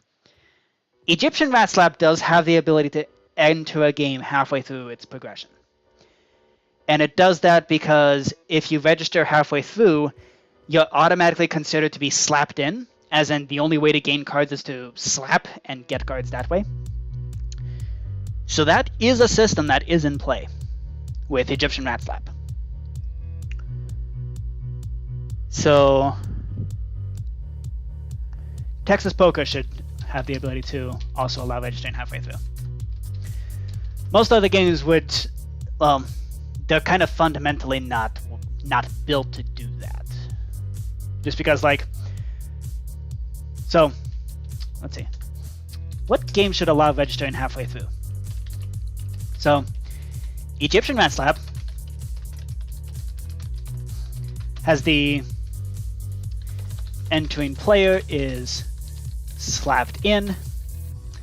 Texas Poker should allow registering halfway through.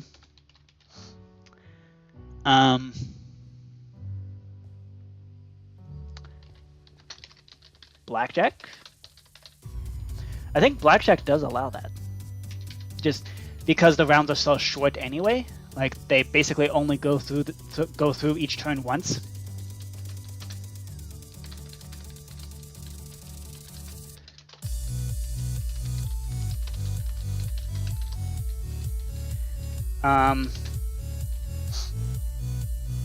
What other games should allow registering halfway through? Gin Rummy.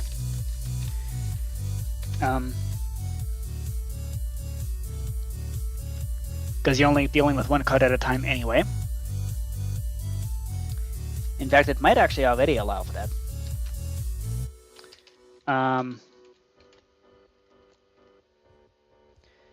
Generals might get weird, but certainly should allow that.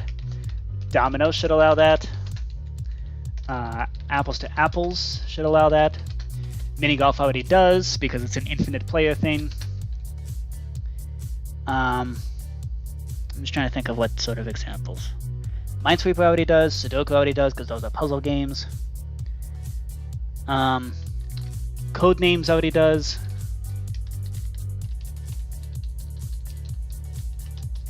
Okay, so we can remove Egyptian Rat Slap from the...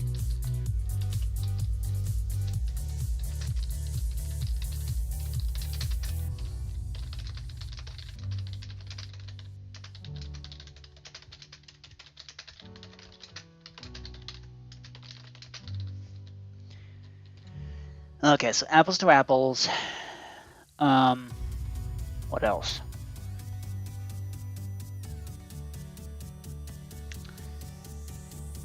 Spoons, maybe? Spoons should allow registering halfway through. You just kind of insert yourself in the middle. In fact, it might already work.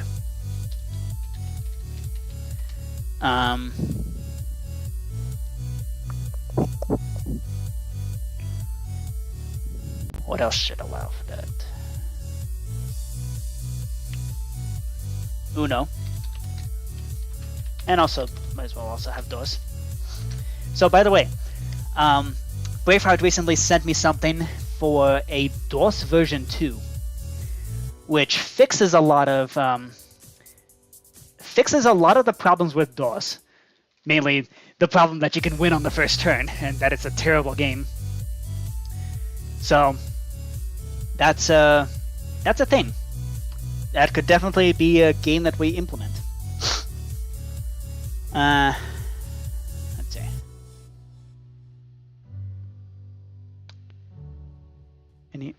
So if Uno allows that, then so should Crazy Eights.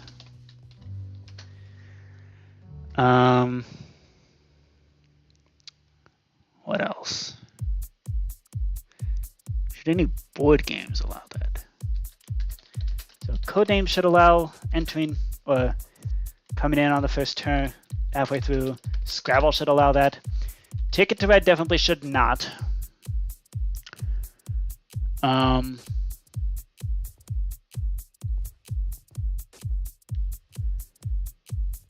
Yeah. Okay. Cool. Okay, so sorry about that break there. I was just writing down ideas. Of course, all of these ideas, any bug fixing or anything like that will have to be fixed after the server gets updated to the new host, and after it gets updated to the new Minecraft version. So, yeah.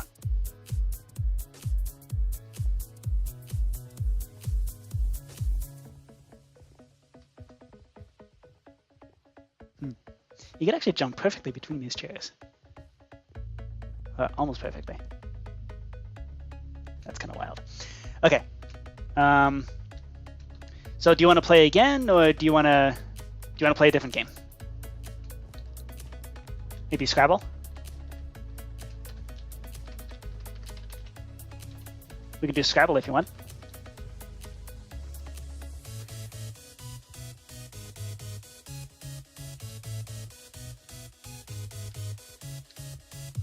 Try to invent words and drive each other crazy. The game where we gaslight. Did someone say Scrabble-y? Yeah. Let's gaslight each other into inventing words. That sounds like fun. Gaslighting.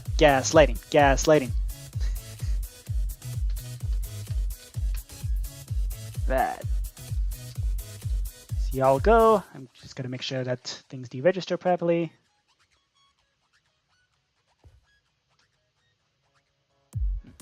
Weird. Gaslight, gatekeep, girl boss. Exactly. See, you get the idea. You gotta get it, girl. Oh, hold on. I've been practicing this. Girl, you gotta get it. You gotta get it. I don't know. Is that proper Californian?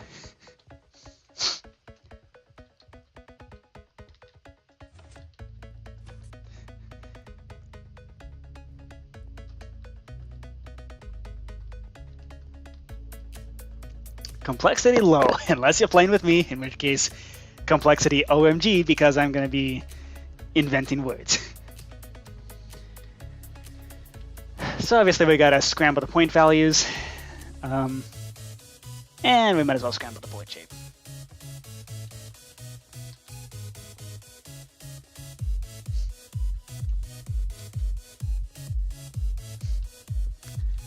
All right.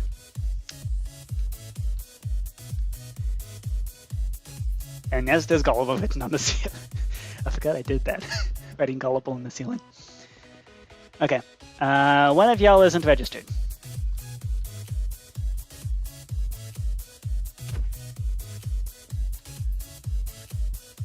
Click assign.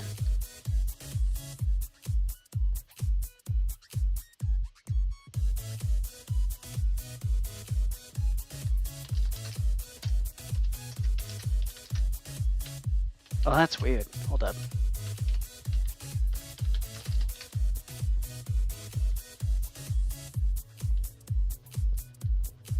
Weird. Okay. Let's begin.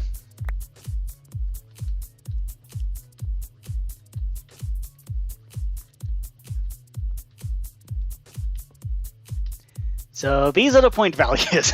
A's are worth 10 points, I's are worth 7. Oh, this is gonna be fun. Ah, yes. And B's are worth 8, C's are 9, E's are 4. U is the only letter that's worth 1 point. And R's are the only ones worth 2 points. Oh man, this is gonna be a very point-heavy game.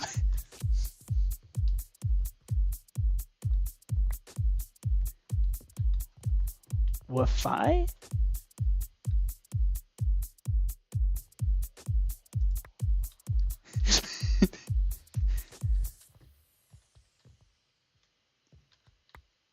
Wife. Okay. 174 points. Oh, this is gonna be insane. Alright, Braveheart, what you got?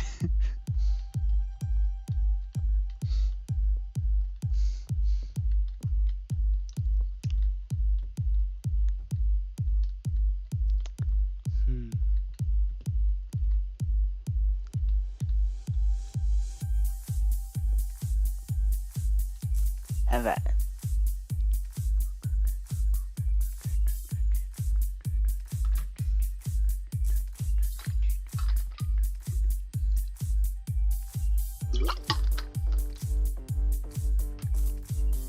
Grin.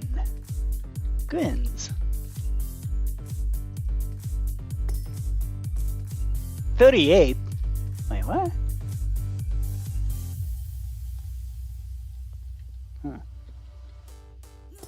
Would have expected more. Oh well. That's a double letter. Let's see.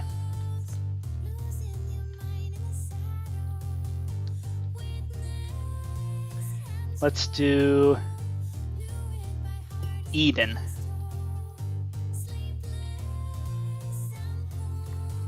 Like Garden of Eden, and also E-wife, like an electric wife. You know, like the kind that you email to people.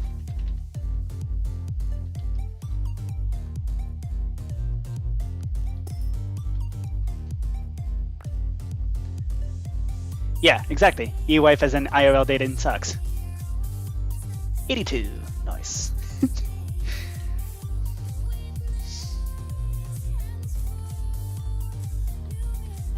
Oh, ow. Hold up. I can spell out an entire word here in my inventory right now. Question is, where can I use stats? Oh, this is gonna be wild. Okay. What did you place? Noir, as well as Faux and EI. D5 Faux Fum. And what about EI?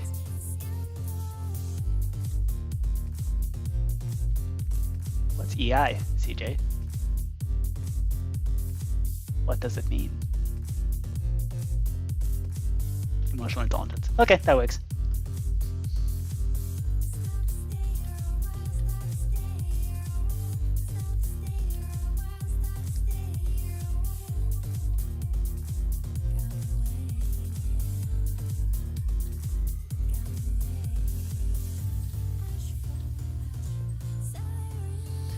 Play a little game of Scrabble without having to explain why a word is a word. Yeah. Have fun with that. I mean, okay, I guess it's okay as a self-restriction. Yeah. This is boy.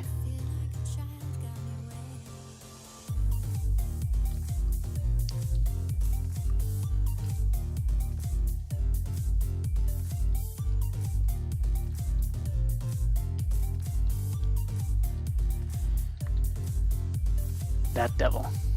Okay. Y'all are gonna hate me for this. Just saying.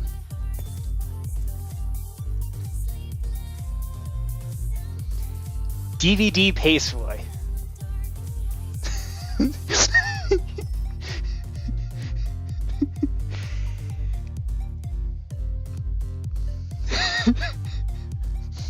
I managed to spell it in. Exactly.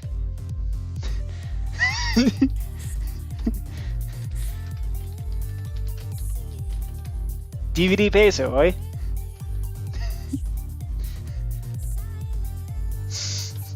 Peso, Roy. It's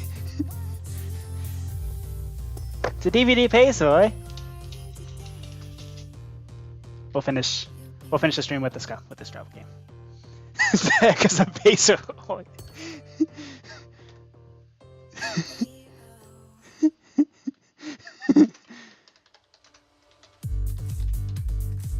It's a peso, eh? Don't forget it. It's a peso, eh?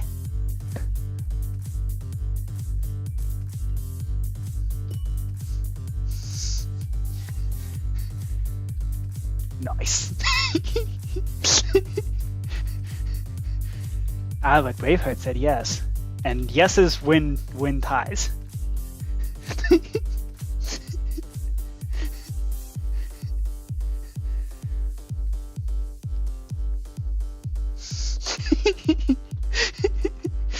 Yeah, you gotta both. You have to both disagree that it's a word.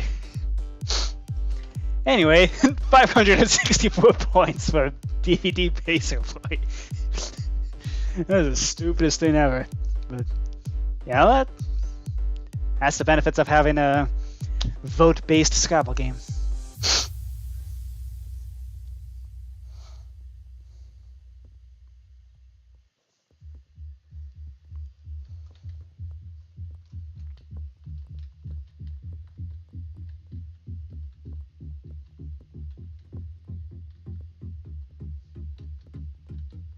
Oh.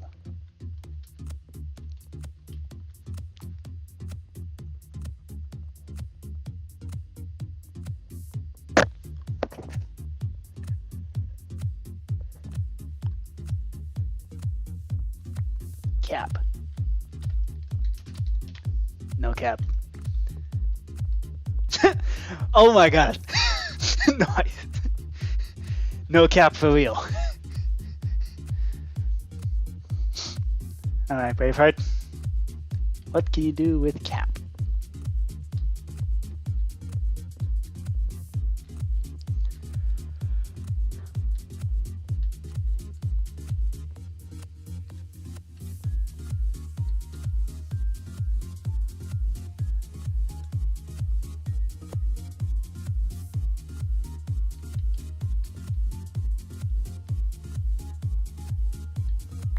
Hard.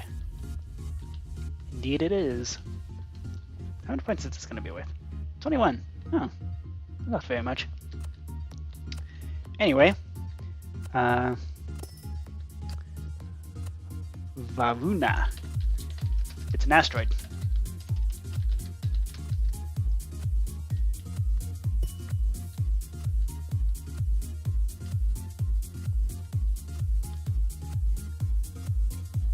It is the actual name of an actual asteroid.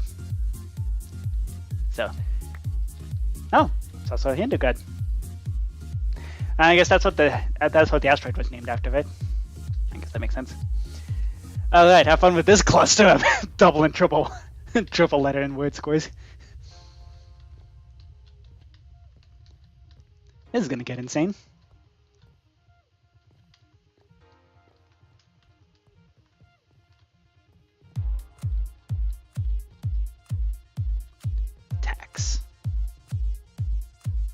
Taxi. Tax it. Yeah, because you gotta tax it. Yep. That's legit.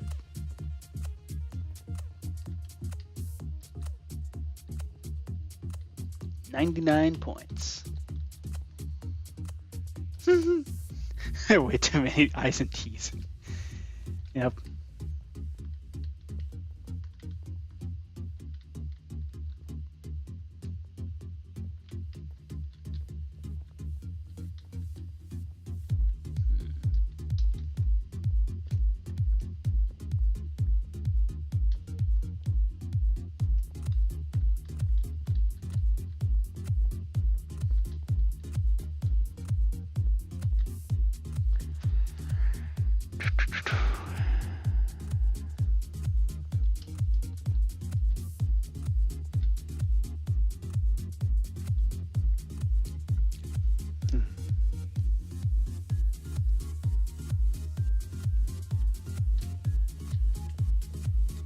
That could be worth much.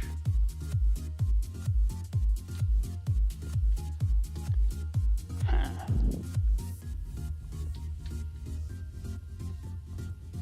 Okay.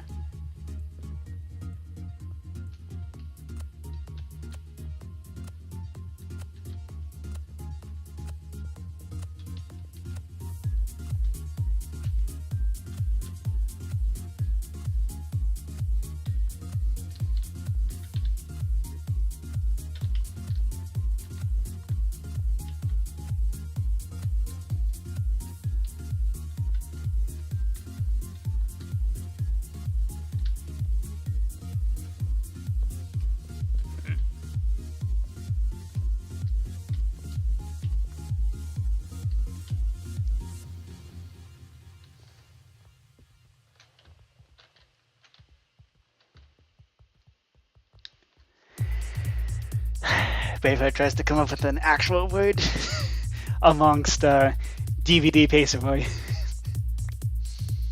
I've done pretty well about. I guess E-wifey is roll, because you're on a roll. Alright.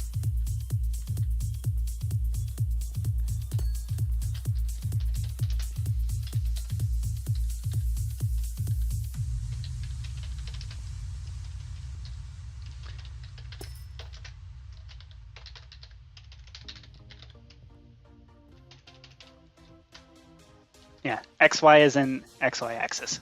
And also yam.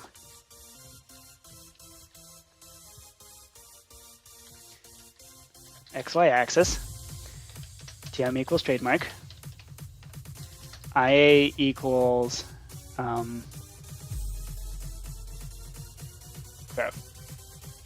I didn't think that through. IA is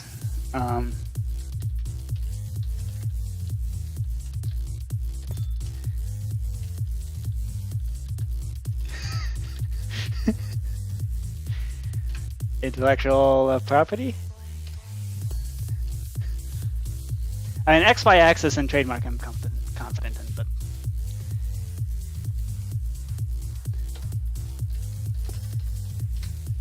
yep, that. There you go. State of Iowa.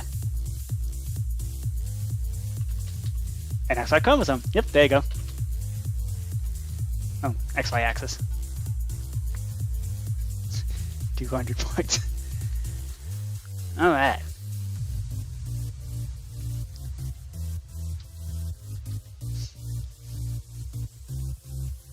Oh dear.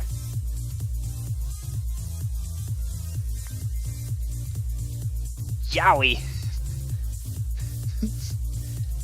Yeah. Yeah, I know Yowie.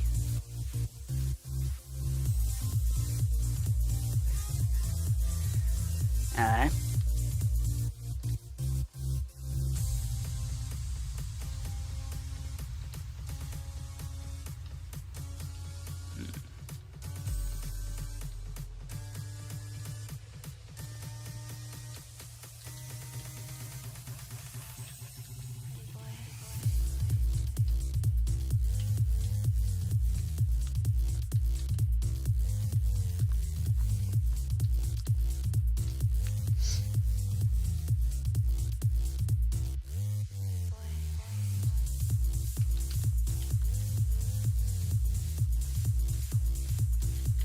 Oh, and if you manage to get two H's and two A's and an H, you can spell Yamaha, like the piano company. The piano company / motorcycle company. Very strange combination. Like, in what circumstances would you buy those two things together? A piano and a motorcycle. I guess if you want to try to do like a motorcycle wheelie over a piano and just make music with that, then I guess that could be used.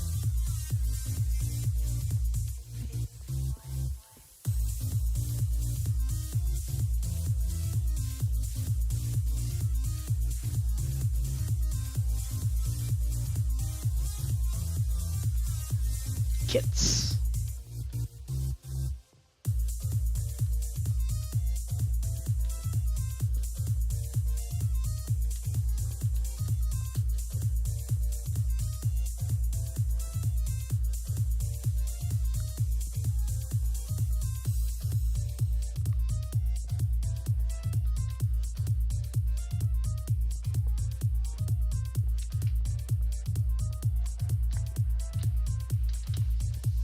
Sure. 60 points.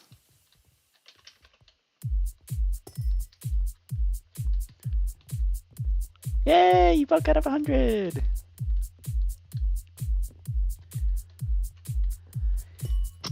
Oh.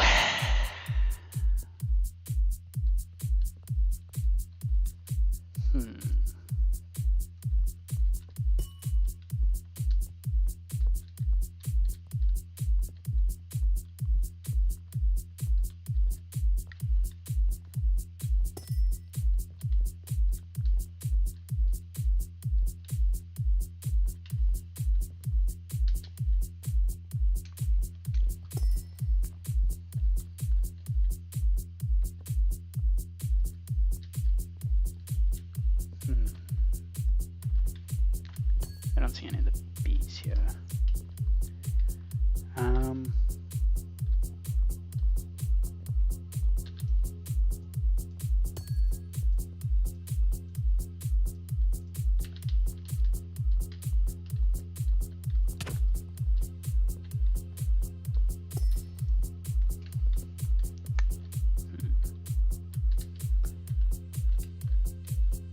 How about bets? There you go. How about an actual word?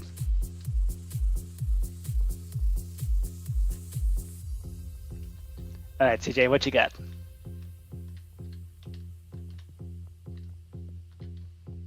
Oh, I won't. And A's are still with 10 points.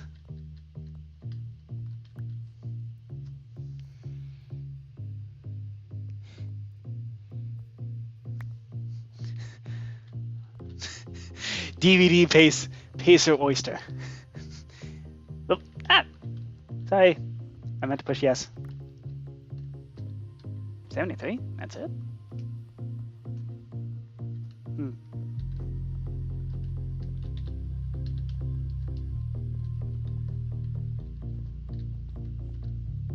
Okay, this should be worth something. It's an oyster who paces DVDs. Okay, surely somebody can do something with this T.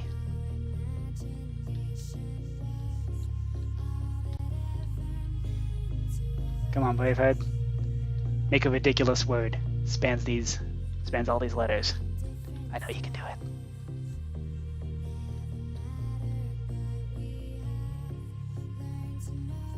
Gift.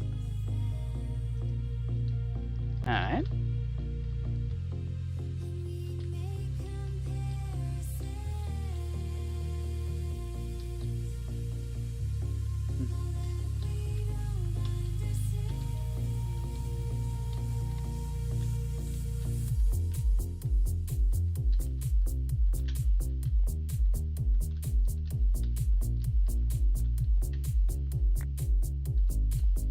$76. That's weirdly low. I always feel like pushing to randomize the values again just to scramble things up a little more. Yeah, let's do that. Okay, there we go. Get some more 10-pointers out there.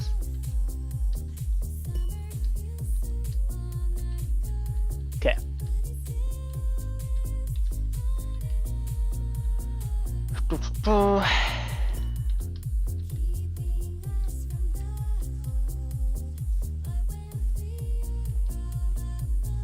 You wanted to make a word? Aw.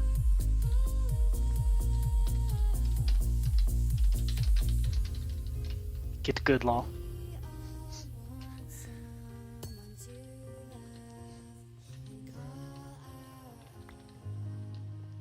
$28.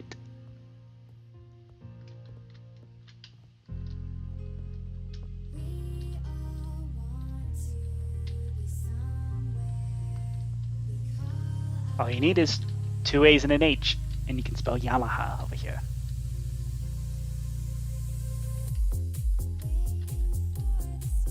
Which is going to be worth quite a lot of points. Yep.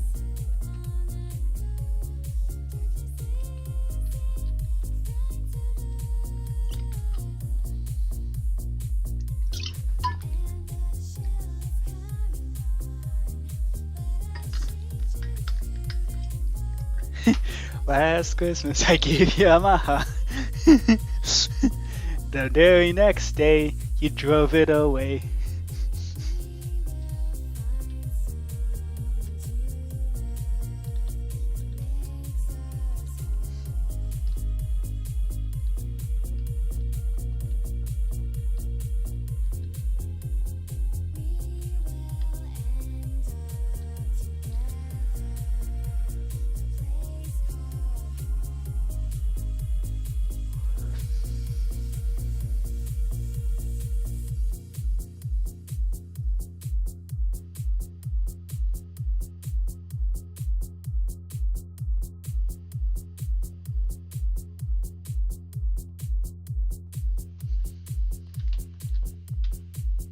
Seed.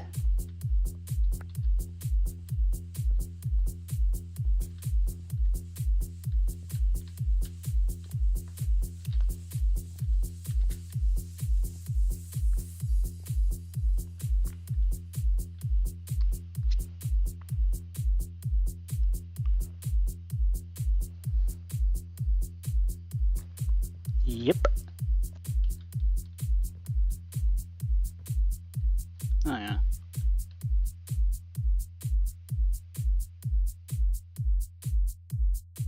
Unfortunately, I already voted yes. I mean, you can add to it on the next turn, especially because you just got a bunch of new letters. So you can add to it in the next turn.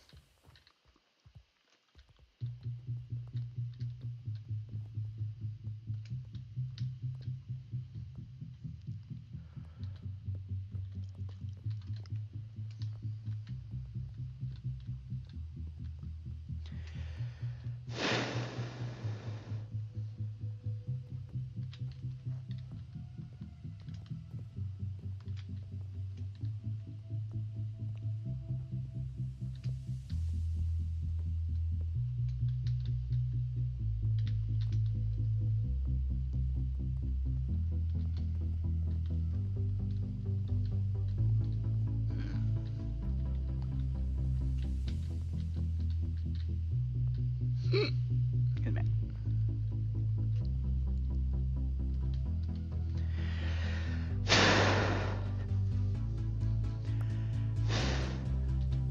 What'd you put?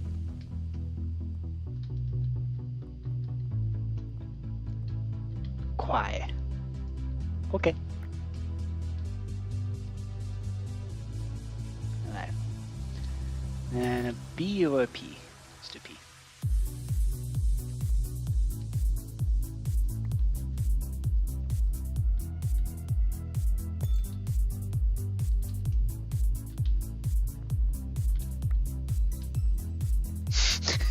Javamonk, the kids watching. Kids know what that is. Come on. We're all very immature adults here, okay? Immature audiences only. That's what the stream's about, right? Immature audiences only.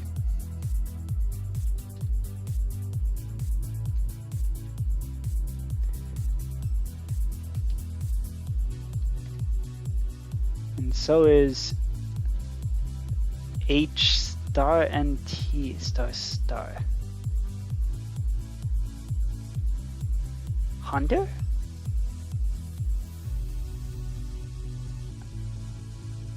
Hinter?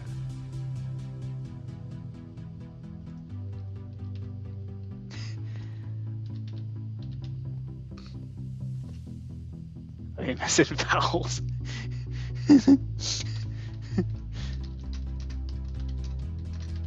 Make an acronym then. That's why we allow acronyms here.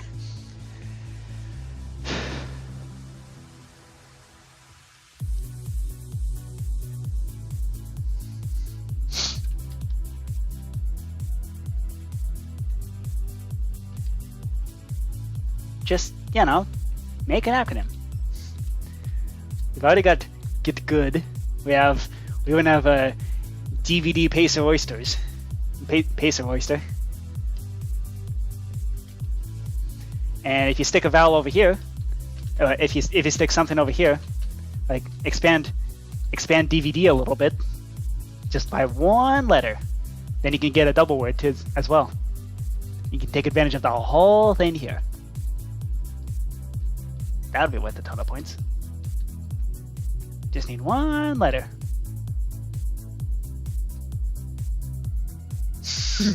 Hey, oh, hi. Someone trying to say I painfully 3 times.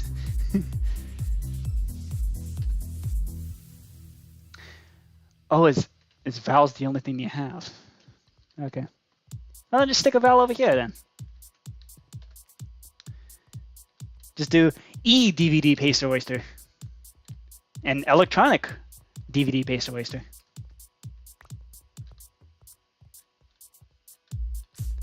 Where'd you put that? IUD. And UB. UB?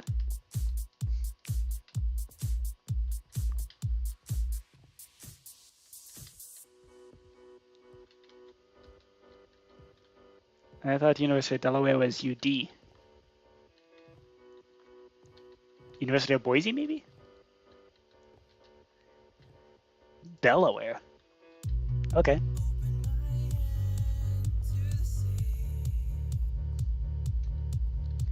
Oh, iWorks. Okay.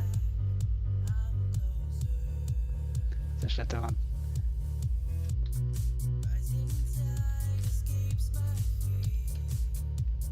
That's fine. Yeah, see? Important Disney animator. There you go.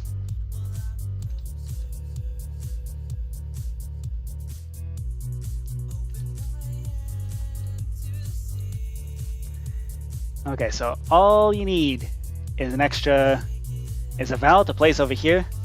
Then you can make like iDVD Pacer Oyster or eDVD Pacer Oyster.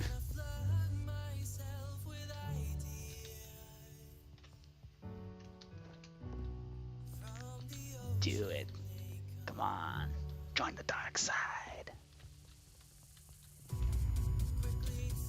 Join the dark side. Come on. Join it. Join it. Join it. Join it. Join the dark side.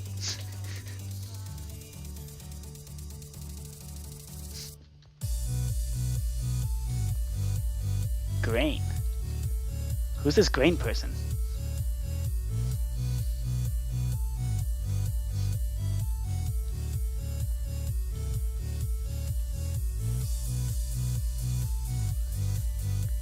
Just needs one letter. Right here. That's all you need.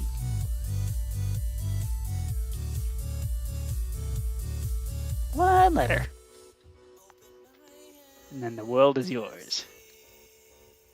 You're one letter away from absolute domination.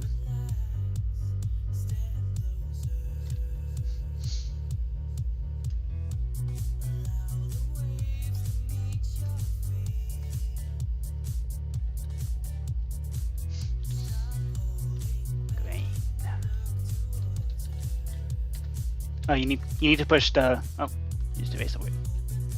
Okay.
can't see me. We're gonna be invisible together. And here we observe a wild Braveheart in his natural habitat. And here we observe a wild Braveheart in his natural habitat.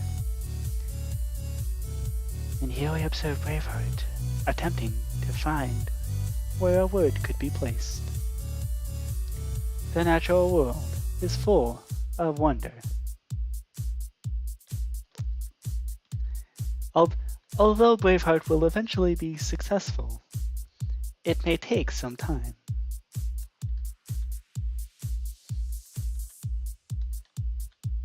For millions of years of evolution and adaptation has led to an uncanny ability to place words on a board.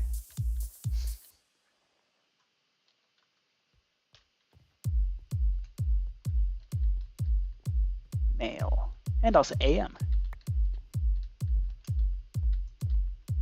All right.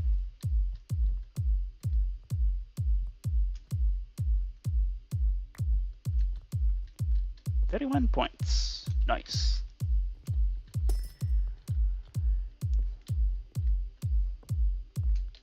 What do you mean, oops? Oh, did you vote no? Yeah, whatever. This is why the... Oh, took your letters. Oop.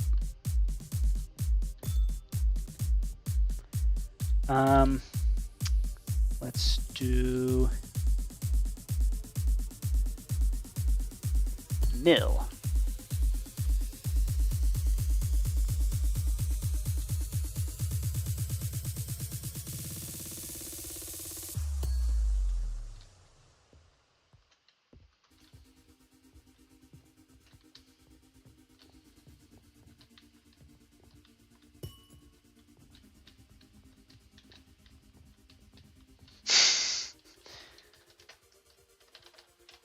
Lost bets.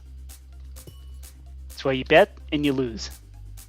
That's an L bet. Because you get a giant L for that. Alright, come on. There you go. DVD Pacer Oyster. Excellent.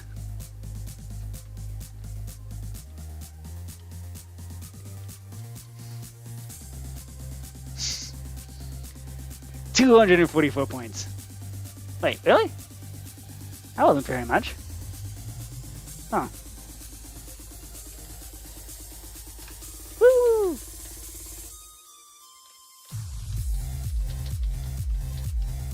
Yay!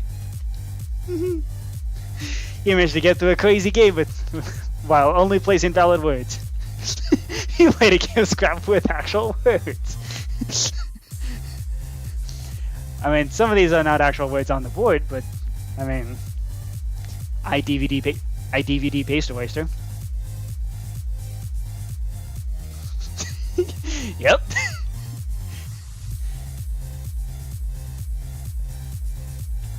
All right. So it's past 9 o'clock. If y'all want to, that's how to get playing 3 to 4 letter words and not giving into the triple word and double word combos. Yeah. All right. Shall we hop on Discord and chat? I'll wrap up the stream and we can hop on Discord and chat. Does that sound good?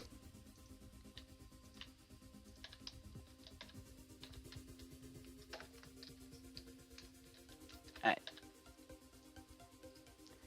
In that case, we grab our Elytra.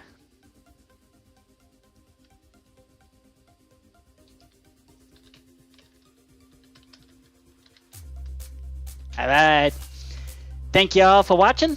Hope you enjoyed, and I'll see you next time. Come on. There we go. Boom. Bye.